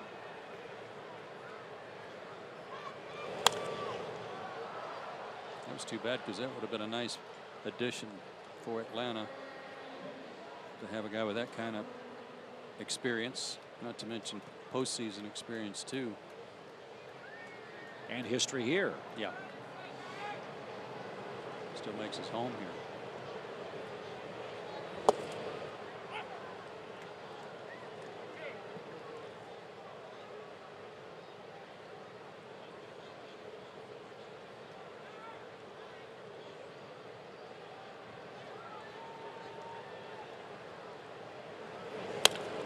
backhand rips one to right. He's reached base 3 times. He scored twice and is 2 for 4 in the game. That's a good sign for Brian too. He didn't have a great road trip. He only hit 182 on the trip. He did have a home run while they were away from Turner Field. But against lefties, he's only hitting 211 this year, which is unusual for him. And that was a good swing he just put on Jennings. Chris Johnson looks for his 40th multi-hit game this year.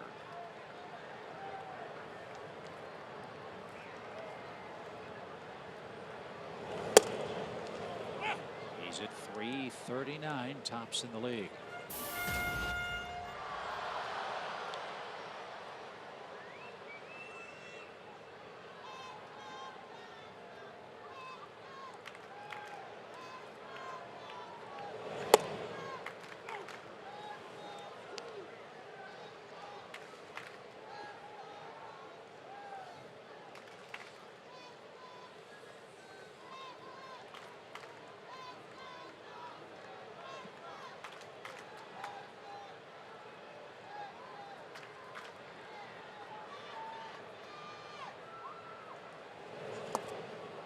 And a swing and a miss retires Johnson.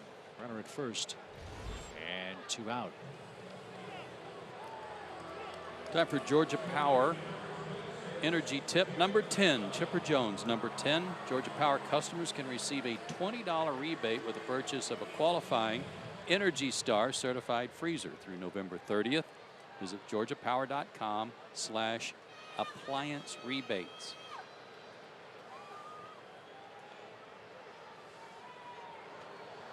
Here's Ugla. Dan has been hit by a pitch. He's walked and he's struck out. And now he's going to bounce to third. Lucas makes a nice play and throws on the run. And that retires the side. On we go to the 8th inning. All Atlanta tonight. 5-0 over the Marlins.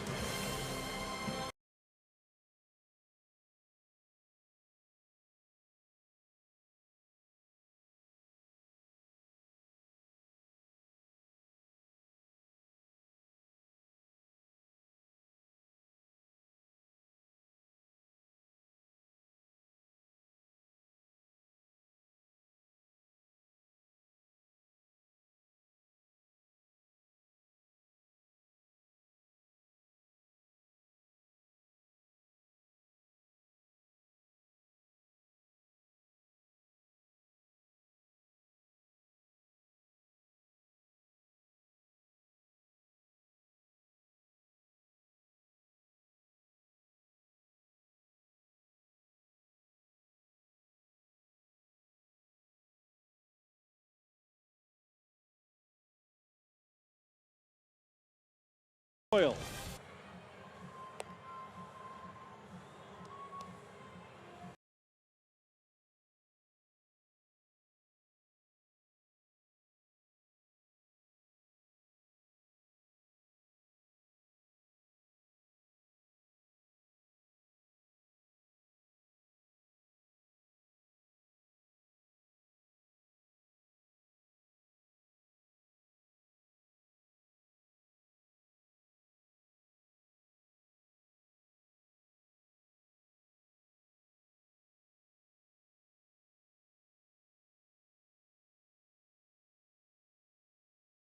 Part by Crown Royal, by Georgia Power, and by AT&T. It's 5-0 Atlanta. We are through 7 innings. And never get tired of seeing a slow-mo strike 3 call by the home plate umpire. Tonight it's Mike Estabrook. Always like to see a correct answer on the AT&T Uverse trivia question. Who holds the Marlins single season record for RBIs? I'm going to go with Miguel Cabrera, but I liked your choice I'm too. going with Preston Wilson. Okay. He had one great year. I can't remember how many RBIs it was, but I think it was him. Way to go. He was supposed to be a can't-miss superstar. You know, we're 1-0 on the homestand. Oh.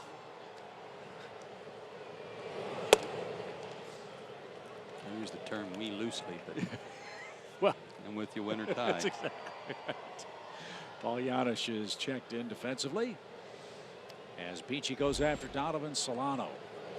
Joe, one of your 4 keys tonight was economy for Brandon Beachy, or something along Less those effort, lines. yeah. Less effort. I mean, 88 pitches now after 7 innings. Yeah, his highest pitch total for any inning was 18 back in the 6th inning. And he's been around the plate. He's issued only 1 walk, only 2 3-ball counts, and that's why his pitch count looks like that on an inning-by-inning basis. Really good tonight.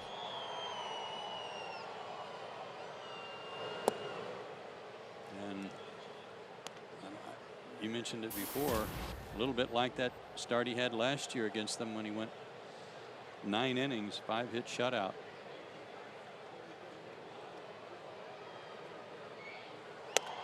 He went around. Solano is struck out.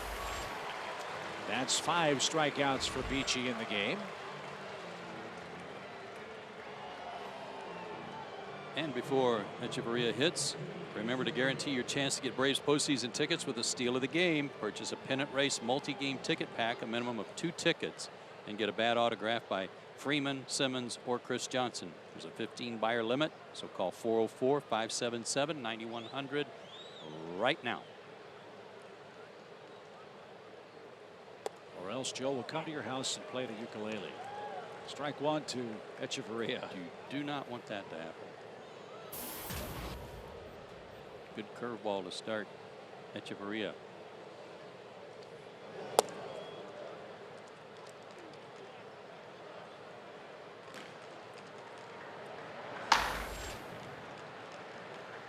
It's a closer, 5-game losing streak. You don't get a chance to use him very much, so he must need the work. Pop fly foul. Braves bullpen is busy too. That's Scott Downs. Washington beat the Phillies 9-2. Dan Herron picked up the win. An historical note in that game for Herron. He's one of 3 active pitchers in the big leagues now that has beaten every major league team. How about that? He beat up on their former teammate John Lannon. Pop fly into shallow center. And Upton is there and has it. That's out number 2. Echeverria is retired for Jeff Mathis.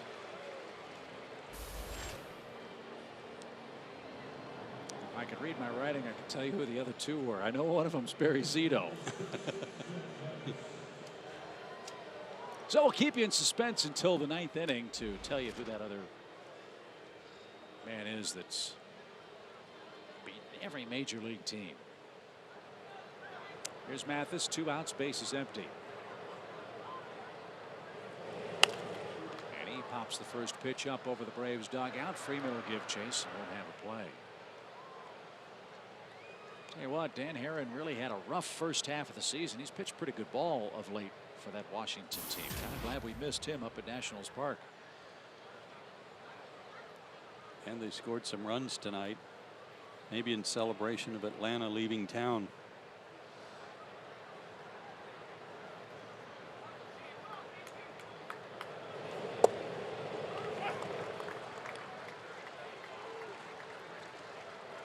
Big crowd tonight. Official attendance just announced at 37,424.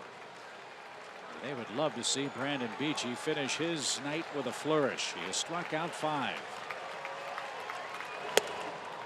he wasted a fastball high. 1 ball, 2 strikes. He's lost a little bit on his fastball. Tried to go upstairs, get him to chase there, but it was at 90. That's not losing a lot, but he's a little bit off from where he started. And his curveball's gotten better and better all night as the game went along. How about that pitch? Change. 82-mile-an-hour changeup strikes out Mathis, and Brandon Beachy is 3 outs away from his first win post Tommy John surgery. Big night for Atlanta. 5-0's your score.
come up looking to add to their 8th inning lead tonight. Brandon Beachy, what a night for him. He's our SunTrust shining moment. 8 innings, a 3-hit shutout ball, and just his 3rd start back from Tommy John surgery. The 1 walk, that was only the 2nd 3-ball count he had been to tonight. Spotting his fastball. Had a good curveball after about the 1st or 2nd inning, and an outstanding change virtually all night. Helped himself out on a couple of plays and a couple of comebackers too. That fastball, well-located fastball and changeup seem to be the weapons tonight. Good for him. So incrementally, start by start by start, Brandon Beachy's gotten better and better and better. And tonight he'll get a lot of confidence boost from the way he pitched tonight. B.J. Upton leads off the Atlanta 8th. And as Joe mentioned, Steve Cishek hasn't gotten a lot of work. He's their closer, and he's been good. 23 for 25 in saves. And he's got a new battery mate as well. We'll tell you about Coy Hill in a second. Upton broke his bat, and it's bounced out to short. Echeverria makes the play. Let's check and see if everyone's all right in the stands. Upton really got sawed off. 1 out.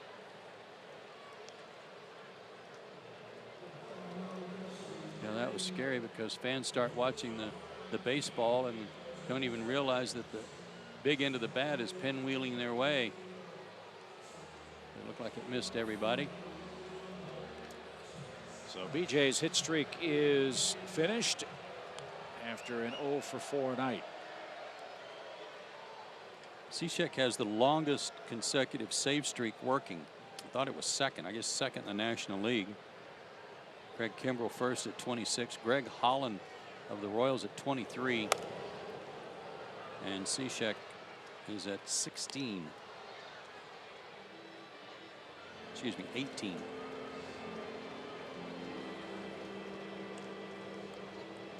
I'm sure there was some who thought, hey, maybe the Marlins ought to deal this guy at the deadline. You could probably get a lot in return for a man that's doing what he's doing. But guys that can do what Cishek does are really hard to get.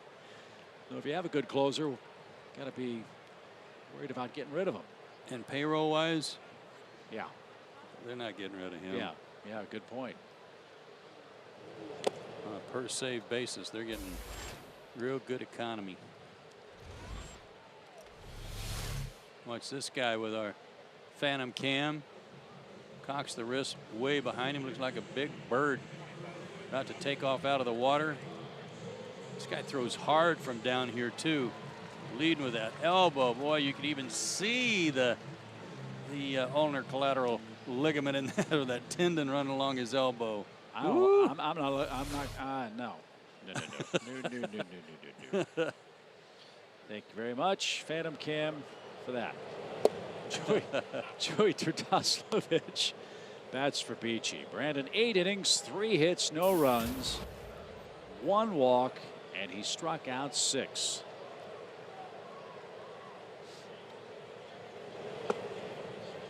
So it's been a happy homecoming here for the Braves. Great to be back home after the great care shown us by our friends at Delta Airlines, proud sponsor of the Braves.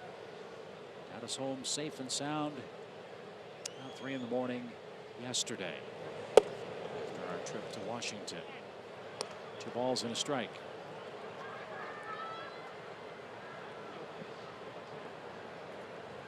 Downs is going to come on for the 9th. Braves also got some news today, Joe. Games moved along so quickly we haven't had a chance, but both Jordan Schaefer and Gerald Laird might be back before the weekend's over.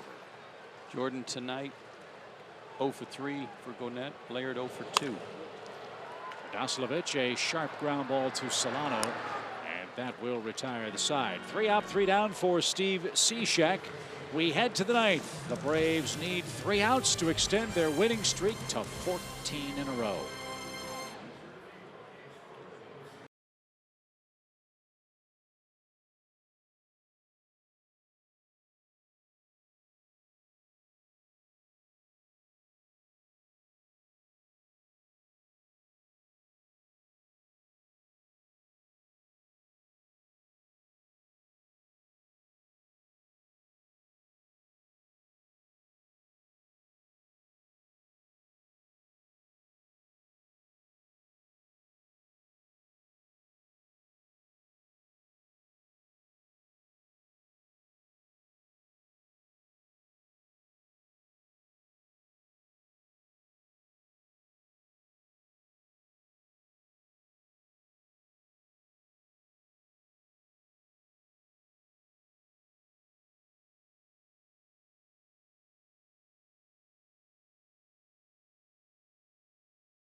Cam.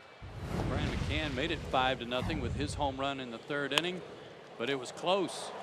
Straightaway center.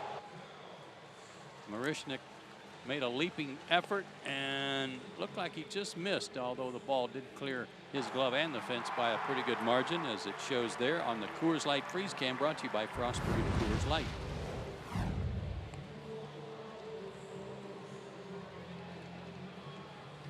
So as we head to the 9th inning, as we mentioned, Brandon Beachy's night is complete. Our AT&T call to the bullpen is answered by the newest Brave. That's left-handed reliever Scott Downs. He needs to work. He hasn't worked in 5 days. Did not see any action in the Washington series. His last action was August 4th at Philadelphia. 2/3 of an inning, a hit and a strikeout.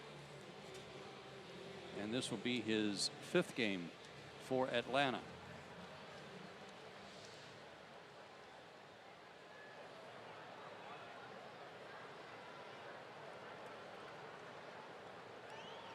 With Atlanta, 3 2/3 innings, 3 hits, no runs, 1 walk, 4 strikeouts.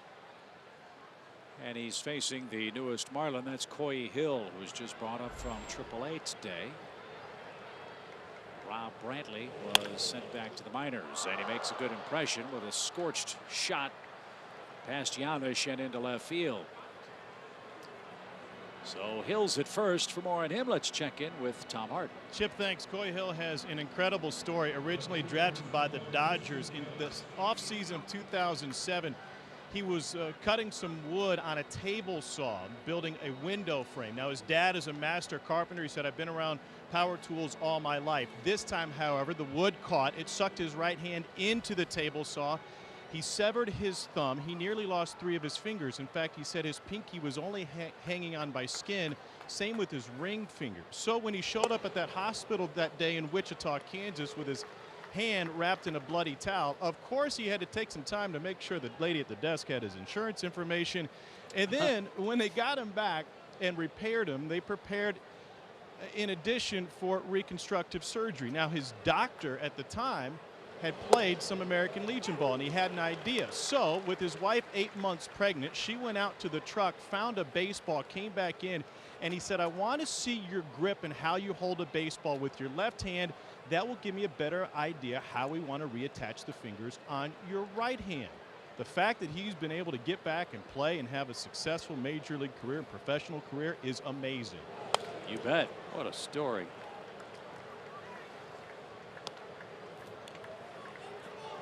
And what a sharp doctor who just happened to have a baseball in his car, probably hoping somebody would come along and offer him a tryout. Would save this guy's career. Christian Yelich behind 0-2 after Hill singled off Janish's glove to start the 9th. Hit low. 1 ball, 2 strikes.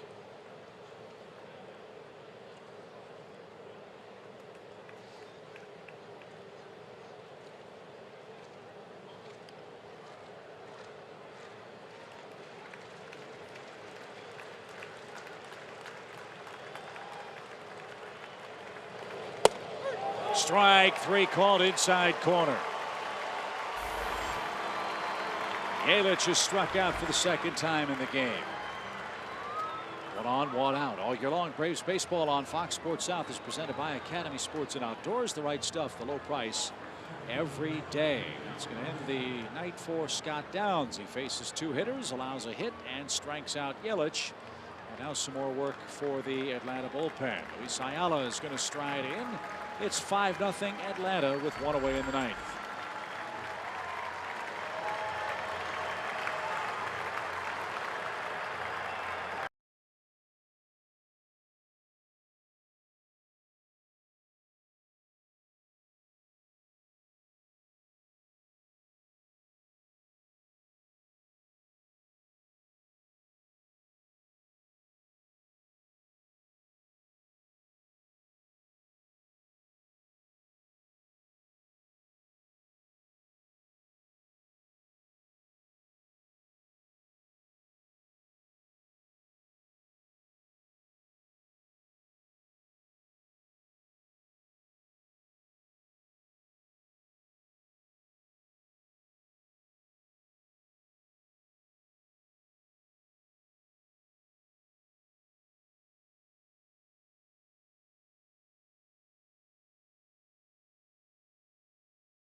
Right after the game, we'll have Freddie Gonzalez's press conference. We'll catch up with Brandon Beachy after 8 shutout innings. Beachy nearly matched that May 17th complete game he had against the Marlins last year. Chip? Thank you, Tom. Always fun to talk about Braves win. And they're 2 outs away from seeing that happen as Luis Ayala had a chance to tune up a bit.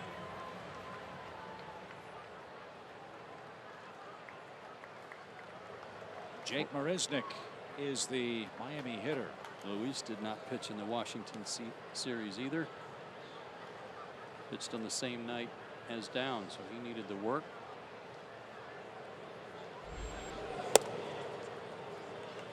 Braves have only faced 2 men over the minimum, thanks to a couple of double plays.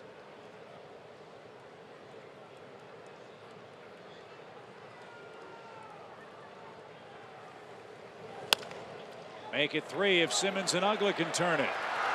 They do, and the Braves streak is at 14.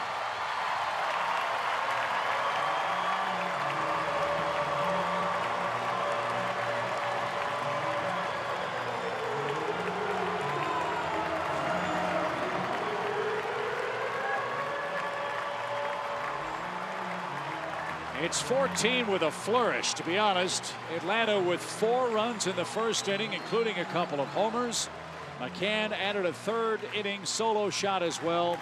Brandon Beachy with 8 innings of 3 hits, shutout ball.